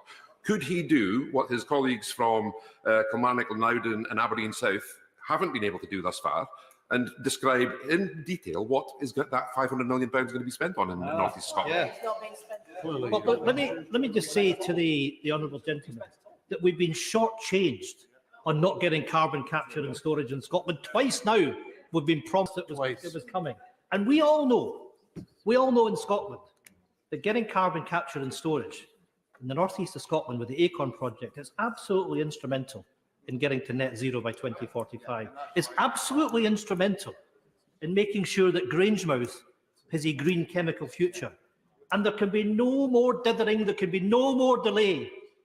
And the Acorn project must be greenlit, and it must be greenlit now. Now, I'll say to the honourable member that yes, we will spell out exactly the plan for that £500 million transition fund. And I'll say to him, I'll say to the House now, that we will take our responsibilities on these benches, and together with my friend from Kilmarnock and Loudon and my friend from Aberdeen South, we will be speaking more on our future energy potential for Scotland, because we will accept our responsibilities to deliver that energy strategy, to deliver that industrial policy, which is lacking from those on the government front bench. And of course, bargain for more funding. They won't come. Mr. Speaker, I've concentrated on what the legislation in this Queen's Speech fails to do in terms of tackling the cost of living crisis and our green future. But what the legislation in this Queen's Speech does propose to enact is every bit as harmful. Because at the heart of the session's programmes, there's a twin track that needs to be challenged: an attack on devolution, an attack on human rights law. As the Prime Minister gets increasingly vulnerable and desperate, it is probably no surprise that he's reached back for the policy that got him the job in the first place: Brexit. The Brexit Freedoms Bill to repeal EU retained law and the other Brexit legislation in his Queen's Speech represent a race to the bottom on standards. The very idea that Westminster will be able to strike down devolved legislators' retained EU laws is the latest and only the latest in a long line of Tory power. I mean, the Prime Minister shakes his head, but that's the reality. We've seen it over the course of the last few years. The Scottish Parliament have the right to retain EU law because we have the opportunity and the right to find our way back into the European Union. And we won't be denied the right to retain EU law, and we won't be denied the right to an independent future in Europe. And the same applies to our human rights laws. The proposal by this UK government to rip up the Human Rights Act is one more example of a government that is prepared to force through legislation that is not only immoral, but internationally illegal. The attack on human rights legislation is all the more concerning given the context of the continuing failure to respond compassionately and comprehensively to the ongoing Ukrainian refugee crisis, not to mention the anti-refugee bill that was passed in the previous session. The agenda of this Westminster government couldn't be clearer. A hostile environment to devolution, to human rights law and to refugees. And that agenda continues apace in the Queen's speech. On that point, would you agree? I'll happily agree. I'm grateful to him for giving way. Both the government's independent review of the Human Rights Act and the cross-party Joint Committee of Human Rights have found that there's no case, no evidence base for replacing the Human Rights Act with a British Bill of Rights. So does he agree with me that the only reason the government are trying to do this is because as long as the Human Rights Act is on the statute book, it's a serious threat to their project of diminishing the accountability of the executive? Absolutely. My honourable and learned friend is absolutely correct, and the public should be very afraid as to what this government's doing and the consequences of that, and to our hard-fought and hard-won human rights that have been built up over many decades. Mr. Speaker, I will. I think the right honourable gentleman would probably accept that I give a lot of credence to the human rights of British citizens. But the primary argument I've seen with respect to the modification of the Human Rights Act is giving the government the ability to deport criminals, foreign criminals, who are being released from prison. This is an important right of a government, and surely that's worth having, if nothing else. Well, I'm afraid that is a fig leaf, Mr. Speaker, for exactly what is going on, which is the attack on the rights that have been so hard fought and won over the course of the last few decades. All of this is the cost of living with Westminster, and it's exactly, Mr. Speaker, why Scotland wants out. So just as this, I'm going to have to make progress. So just as this Queen's speech seeks to, I hear Scotland doesn't want out. It doesn't want out. I've been watching. Yeah, and I really, I'm not, and I hope he rises to his feet at some point in the Queen's speech debate and tries to defend it. Because what I'll say to the honourable gentleman, and I'll say to the Prime Minister, is we've got the mandate for an independence referendum. If he doesn't think that we're going to win it, let's bring it on and have the referendum. And I'll tell you what, you'll soon find that Scotland will vote for independence. So just as this Queen's speech seeks to entrench Brexit Britain, our Scottish Parliament will bring forward legislation to offer a very different future to our people. A positive and progressive future at the heart of Europe. And we're not seeking the Prime Minister's permission. The only permission that we need. We can see the Prime Minister just couldn't care less because he's sitting talking to his friends on the government front bench. That's the disdain. That's the disdain that we see for the people in Scotland from this government. They simply couldn't care less. So we're not seeking the Prime Minister's permission. The only permission we need, the only permission we will ever need, is the democratic permission of the Scottish people. And let's not forget that it's the people of Scotland who hold sovereignty. And you might want to listen to this, because let's not forget the legal opinion in the case of McCormick versus the Crown at the Court of Session in 1953, when Lord Cooper stated that the principle of the unlimited sovereignty of Parliament is a distinctly English principle that has no counterpart in Scottish constitution. It is, Mr. Speaker, unquestionably the right of those in Scotland to determine their own future. Those rights were enshrined in the claim of right that was so instrumental in delivering our devolved Parliament, and is the case today as we seek to exercise our rights in an independence referendum. Let me remind the words to the Prime Minister of Parnell, who used to sit on these very benches. No man has the right to fix the boundary of the march of a nation. No man has the right to say to his country, thus far shalt go and no further. Mr. Speaker, time and time again, the people of Scotland have spoken, and they want a choice. The choice to choose our own future. They spoke in the last Holyrood election, and they spoke again last Thursday. And the longer that Scottish democracy speaks, the louder it will get. if the Conservatives want to stand in the way. If they want to try and deny democracy, then they should well be warned. Democracy will sweep them away, just as their party was swept away last week. God for that. I now come to the Father of the House, Sir Peter Bottomley. Can I say to the parliamentary leader of the SNP, it's a delight to follow him. Sometimes it's more of a delight to precede him. Today, I might just remind him that the electorate don't always vote in the same numbers the same way. Between 2010 and 2015, the SNP vote went up. The SNP vote went up after they lost the referendum. By 2017, their vote had gone down by about 26%. I think it's worthwhile looking through his notes, some of which he gave us this afternoon, to check how the figures change, and they may change again. I won't at the moment. I'm only talking about his speech at the moment. I haven't started talking about mine, if that's all right. I think that nothing I can say need detain the Leader of the House. As the Prime Minister or the Leader of the Opposition, they want to go off, because I know they've had hard days. But what I want to say is that I'm concerned about people's home lives. 2 small changes to park home owners would make a great deal of difference. In 2010, the then Housing Minister said there would be park home reform. We haven't had it. We need to change from RPI to CPI pitch fees. That could be incorporated in the next finance bill, and I hope that that will happen. Yeah. The second is the question of commissions. Why should those who are park home residents have to lose a significant part of the value of their home when they sell it? Yeah. Those 2 things can be changed quite simply. The second, probably by a handout bill. There are plenty of MPs who may come up in the ballot. I haven't come up in the ballot in 4 to 6 years, who take that forward. But the RPI CPI one is one which government can do quite easily. In the notes to the Queen's speech, and I can thank the government for giving us copious notes on the proposals in the Queen's speech, we learned that the number of social tenants is about 4 million, and the number of leasehold tenants, private tenants, about 4 million, private ones, social, and leaseholders, about 4.6 million.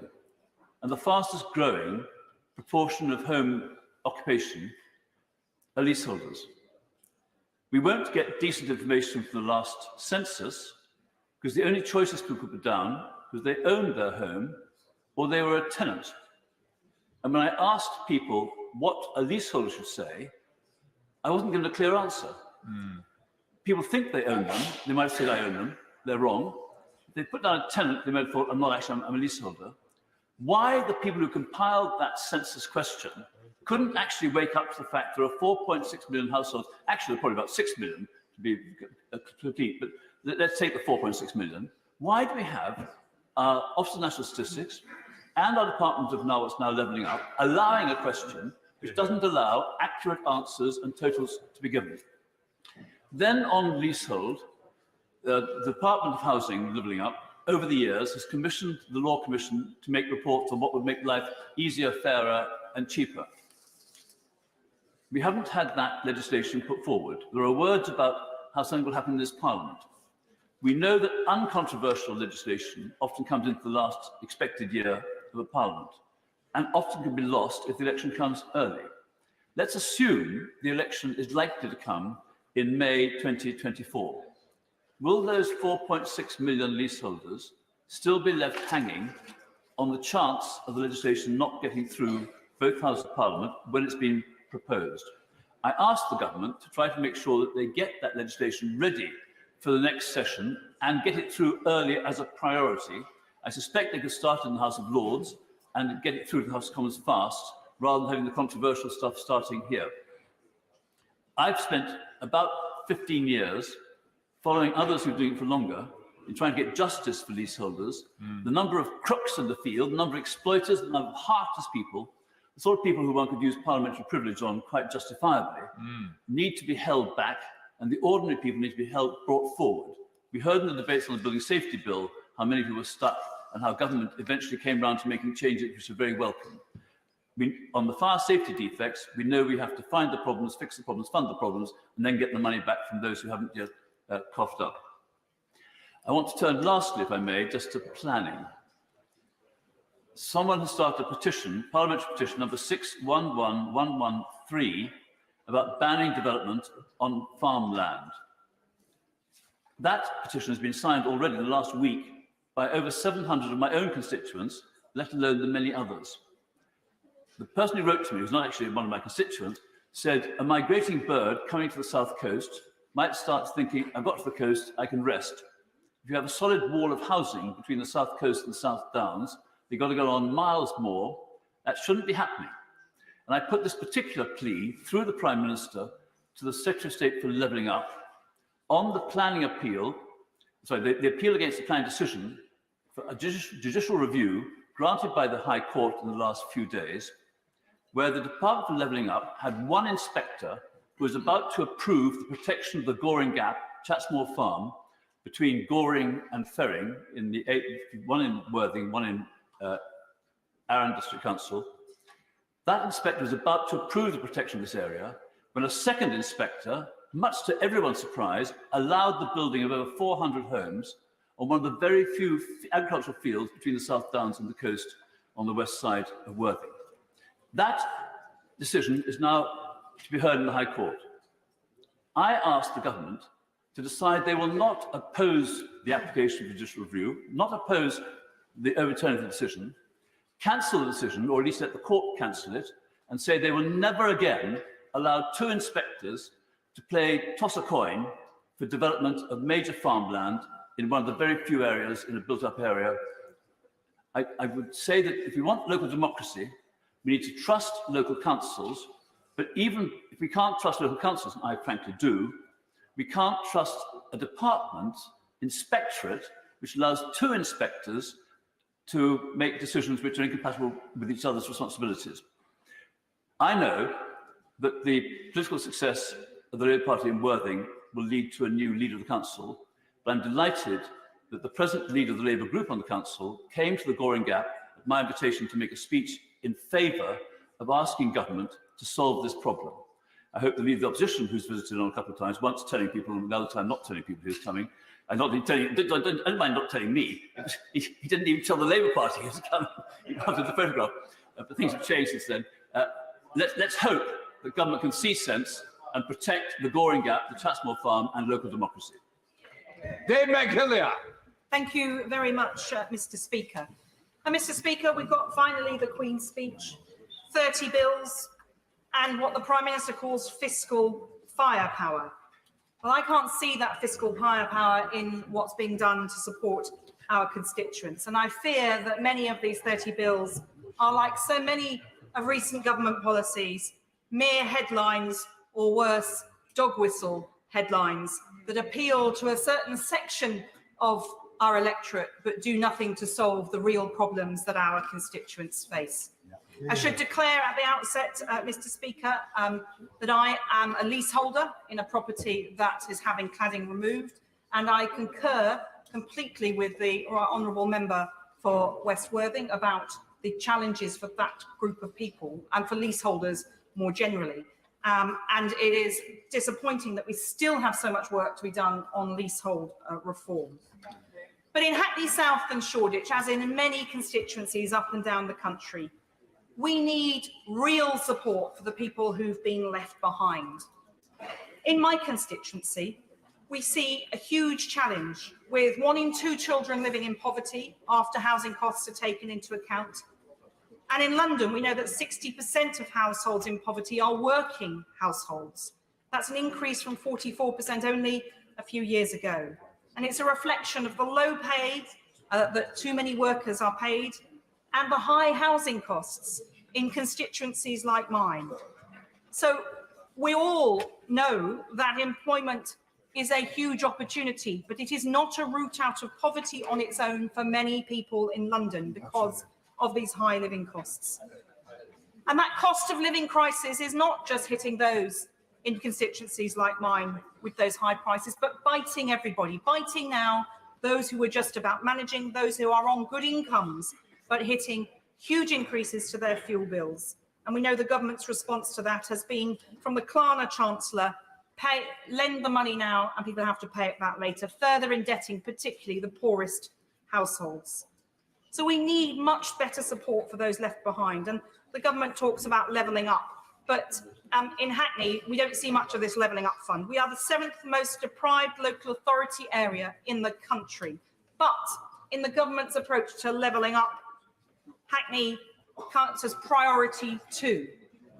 And yet, constituencies like Richmondshire, Derbyshire Dales and High Peak, which are respectively the 256th, the 265th and the 202nd most deprived constituencies in the country, are being prioritised over those children in my constituency living in poverty, living in overcrowded conditions, too often, sharing a bed with a parent up to the age of early teens because there is nowhere else for them to sleep, and struggling because of the challenges of the pandemic.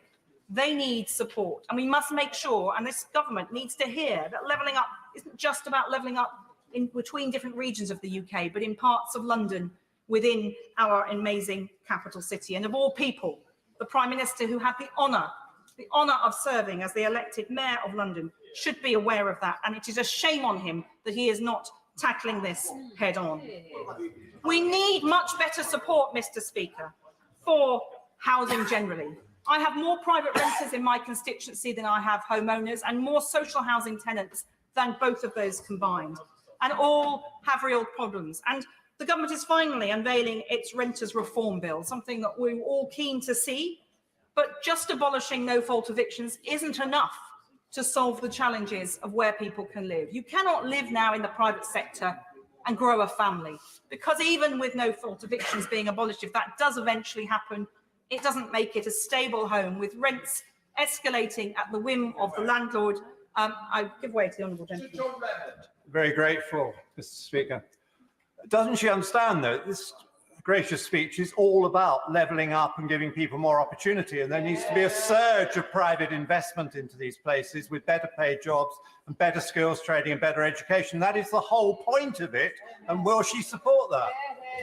Well, Mr. Speaker, if that's the whole point of it, forgive me, but I can't see that. I have the privilege of chairing the Public Accounts Committee, where we have looked at the Towns Fund and the levelling up approach. And it is a chaotic policy. It is a headline without proper detail and analysis about how to deliver this.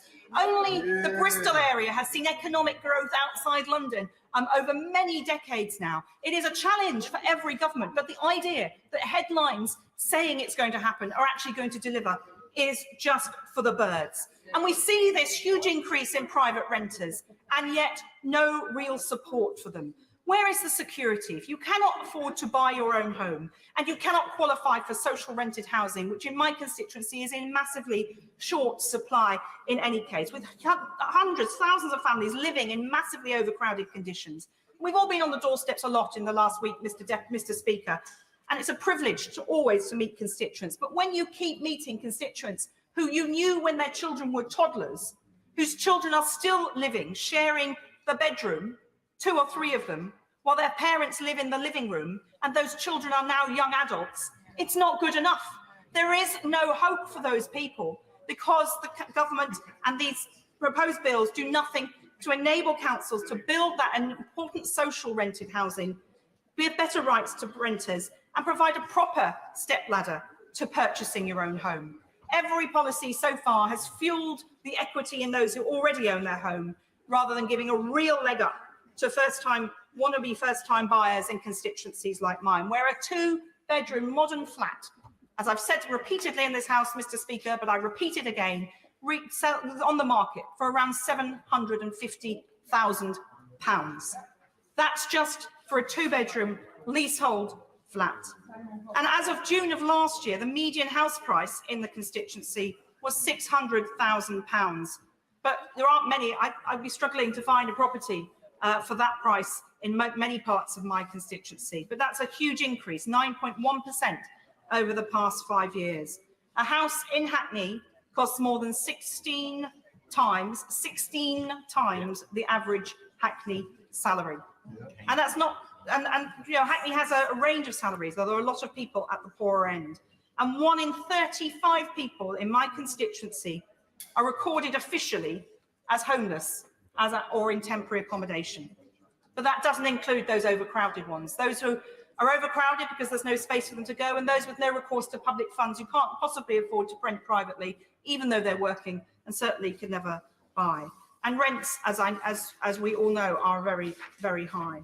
So we need much better support, and there's no real solution in this Queen's speech. And crucially, we need real support for a lost generation. Many people have been very badly affected by COVID. But the group that I worry about particularly are our children, who have lost out on 2 years of education. And hats off to the teachers and schools that kept educating them. But for many children, however well the school did, if you didn't have the technology at home, you were clustered around one computer and a mobile phone with poor data, that was never going to be the same as a classroom experience. So schools did the best they could, and many did a very, very good job. But there is a challenge for children who lost out on education, who will go through the system without catching up under the government's proposal. So I look forward to seeing what's in their bill. But realistically, and I've been talking to my schools about the cost of their energy bills as just one recent crisis. And the cost increase on their energy bills mean the choice between heating the school or losing a teacher. So having our children freeze in a classroom but being taught by a teacher, or a warm school where they can concentrate on learning but losing that crucial classroom teacher. That's the stark reality, and I'm happy to share with anybody in the government the figures from the schools that have provided it to me, if we can work together for a solution on that. But the cost of catch-up is a cost that is absolutely vital we pay. It is taxpayers' money well spent to invest in the generation that will be the engine of our future, that will be the entrepreneurs. Because my constituency may be poor, but it is not, has no poverty of aspiration. But unless we give those children the leg up now and the catch up now, they will not get the advantages that they should have.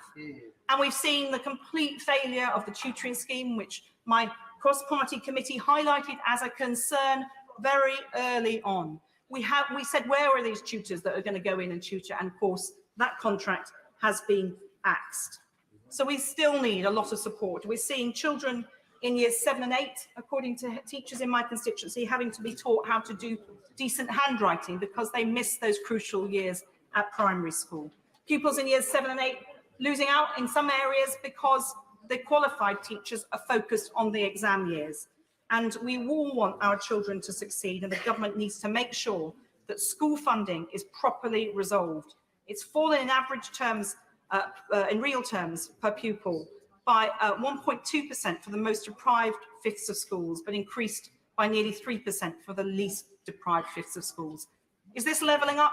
It doesn't look like it to me. And the Prime Minister purports to be an intelligent man. I'm sure he can do the maths and work out that that means there's an awful lot of children losing out. I was pleased to see that the Victims Bill is finally, perhaps going to appear. It's only been in 3 manifestos and 4 Queen's speeches. But this is a real crucial problem. Again, my committee has looked at the backlog in the criminal courts. There are many factors to that, some of which cannot be resolved through legislation. The sheer grind of day-to-day delivery and government of decent public services is something that seems alien to the Prime Minister and his front bench. But that aside, we need this Victims Bill to support victims better. Like the woman in my constituency, violently attacked by her partner in front of her 7-year-old daughter. She went to the police. The court case was set for 2 years after that violent attack. It is no surprise that he has repeatedly broken his non-molestation order because he feels that he can get away with it scot-free. And this is happening to victims up and down the country. And for those particularly in that kind of domestic abuse situation, she has said to me, I just want to move. I want a shot of this.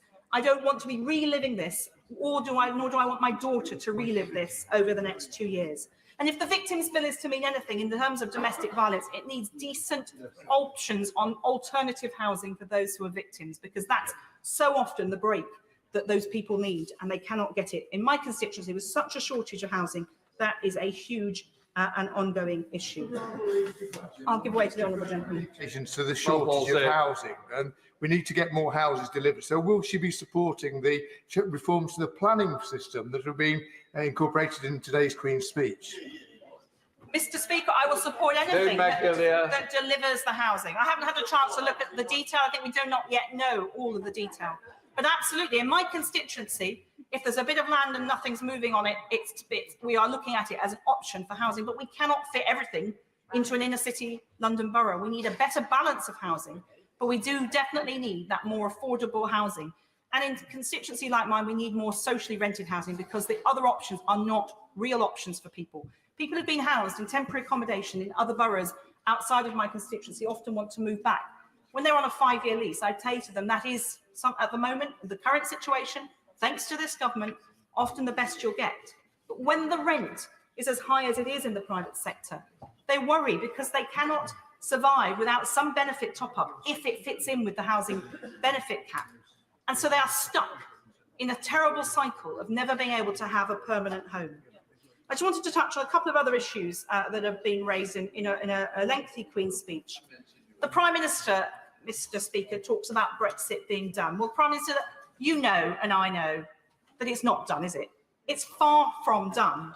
And there is going to be a very long tail of changes that have been repeatedly delayed. There was no planning after the vote in 2016. We've seen import controls once again delayed. And it's not even clear what will change. Businesses are confused, people are confused, and that lack of planning is coming home to roost. So you can use the Prime Minister, Mr. Speaker, can use the slogans, but we can see through them. And he can have a peruse any day he wants of the committee reports that we've put out there highlighting these concerns. And the Queen's speech has got a whole chunk of dividing issues that the Prime Minister would love me to engage with now, but I'm not going to give him that satisfaction because I want real results for the people in my constituency, not the flim-flam and the cheap headlines of things that he hopes will start culture wars between members of this House and our voters, because everybody in this House and all our constituents know that the cost of living has to be a priority, that levelling up has to be a priority. I was pleased to see a UK infrastructure bank announced, Mr. Speaker, but I'm a bit puzzled because this is the same government that created the Green Investment Bank and then a few years later sold it off to the private sector. So if this infrastructure bank is going to invest in green technologies, well, good, if it works, but why have we had a decade of wasted time on that opportunity? In summary, Mr. Speaker, this bill is not about bringing our country together and supporting people who need it. It's about division. Our Prime Minister has his head in the sand about real life and the real challenges of the cost of living and finding a home for so many of our constituents. There is no direction from this government that's flailing around, trying to come up with a list of headlines, but unable to competently govern this country in the interests of the people I represent. Honourable Theresa May. Thank you, Mr. Speaker, and I refer members to my entry in the Members' Register. It is indeed a privilege to be able to speak in this debate on the humble address in Her Majesty's Platinum Jubilee year. And as others have already spoken, everybody across this House, including myself, wishes Her Majesty all the very best and thanks her for her unstinting service and her exemplary devotion to duty. As others have done, I would also like to recognise the passing of 3 excellent members of this House, Sir David Ames, James Brokenshire and Jack Dromey. They all came into this House in order to make a difference, to improve people's lives, and they worked unstintingly to do just that. And I would like to congratulate my honourable friends and members for Beverley and Holderness and Brecon and Radnorshire for their absolutely excellent speeches in proposing and seconding this gracious speech of the humble address. I want to speak about a few of the elements of the government's programme that I very much welcome. The Modern Slavery Bill will cement the government's commitment to enhance the provisions on supply chains. I understand the first element will be an extension of the requirements on supply chains to public procurement, to government departments. This is important. In 2019, as Prime Minister, I committed the government to use its power of public procurement to actually ensure that it was cleaning up supply chains and cracking down on modern slavery. I genuinely believe that dealing with supply chains is one of the key ways in which we can ensure that we eradicate modern slavery. Business has a huge role to play here, so does government. Section 54 was important in the Modern Slavery Act, but of course it doesn't actually require action other than putting something in an account, in your report and accounts, which might be to say that you've done nothing about modern slavery. So it is excellent that the government is now moving this forward and going to enhance this legislation. I think it could be transformative. I also want to welcome the Social Housing Regulation Bill. One of the clear messages that came from residents and survivors of the terrible tragedy that was the fire at Grenfell Tower was the concern that for not just months, but for years, the voice of residents in social housing had not been heard, had not been listened to by those in authority who had responsibility to respond. This was something that we then discovered from consultation across the country was not unique to Grenfell Tower, but sadly there were too many occasions where those responsible for social housing were simply not listening to the points that their tenants were raising. So it is important that we enhance the ability of tenants to have their voice raised, enhance the regulation regime, and ensure that we can do something which is so important in this country, which is to raise the value for people of social housing. So the stigma is not attached to social housing and being in social housing. We're all one community. The type of housing we live in should be irrelevant to how we are treated. And important here also is the Renters Reform Bill. I note the briefing says that it will provide 4.4 million households with more secure and higher quality homes. Renting is the only option for more and more people. And for some, it is the flexible option that they actively want. But it isn't easy if you then live feeling that you could be evicted through no fault of your own. And dealing with those no fault evictions was a commitment that has been made previously. I seem to remember my government made it. And I sincerely hope that it will now be enacted through this bill. When it comes to housing, it is important for the government to recognise the many concerns that were expressed by the public and by members of this House, across the House, on the elements of the planning white paper that the government published. And I understand that the Housing Secretary has heard those messages and is looking carefully at what should be in the planning bill. We do need more homes. We need to ensure they're in the right place. We need to ensure they're in designs that are actually in keeping with the community and the neighbourhood in which they are set. I believe the Housing Secretary is interested in these street votes, so that if in a street somebody wants to extend their house by 2 floors, they can have a vote in the street and the street will decide whether that's a sensible thing to do. Can I simply say to my right honourable friend, the Prime Minister and others on the front bench, that I think the government needs to be very careful about the potential unintended consequences of such a move. I can well imagine a situation in which somebody persuades their neighbours in the street to agree to sorts of development that might enhance the value of their houses, but actually has a negative impact on the wider community and the wider neighbourhood. Looking at the issues of planning, and this ties in with the energy bill, and issues in relation to the energy bill, I do wish the government, hope that the government, I urge them to take the opportunity to move ahead in relation to building regulations, to ensure that we embrace now the standards that will be required for our reaching net zero. We are still seeing new homes being built with gas boilers, and those are going to be retrofitted in a few years' time. And so wouldn't it make more sense to actually make sure that the regulations ensure that we actually do take the moves now for net zero? But I welcome the energy bill, as there is much in there that will help us to move to net zero, and that is excellent. I also welcome the National Security Bill, which I expect will enhance our ability to deal with threats from hostile states. That is very important, it's increasingly necessary, and it is very timely. In relation to Northern Ireland, there is reference in the Queen's speech to the Legacy Bill. I think it is important, I've said it before in this House, that we reach a point where there is an ability to try to draw a line on the past, but that must be done sensitively in recognition of the sensitivities of all communities. I note there is I will give way to. Mr. Speaker, thank you.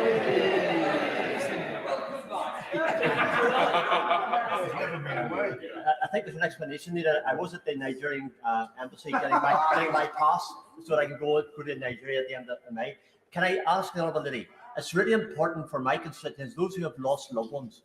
I can name in the Ballydugan 4, Stuart Montgomery, murdered by the IRA. Nobody ever made accountable. My cousin, nobody ever made accountable. I want justice. My relatives want justice. My constituents want justice. Does the Honourable Lady agree?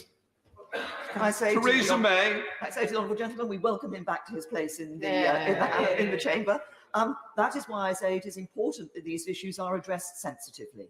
They have consistently been looked at by some of my colleagues in relation to those veterans who may find themselves being caught before justice.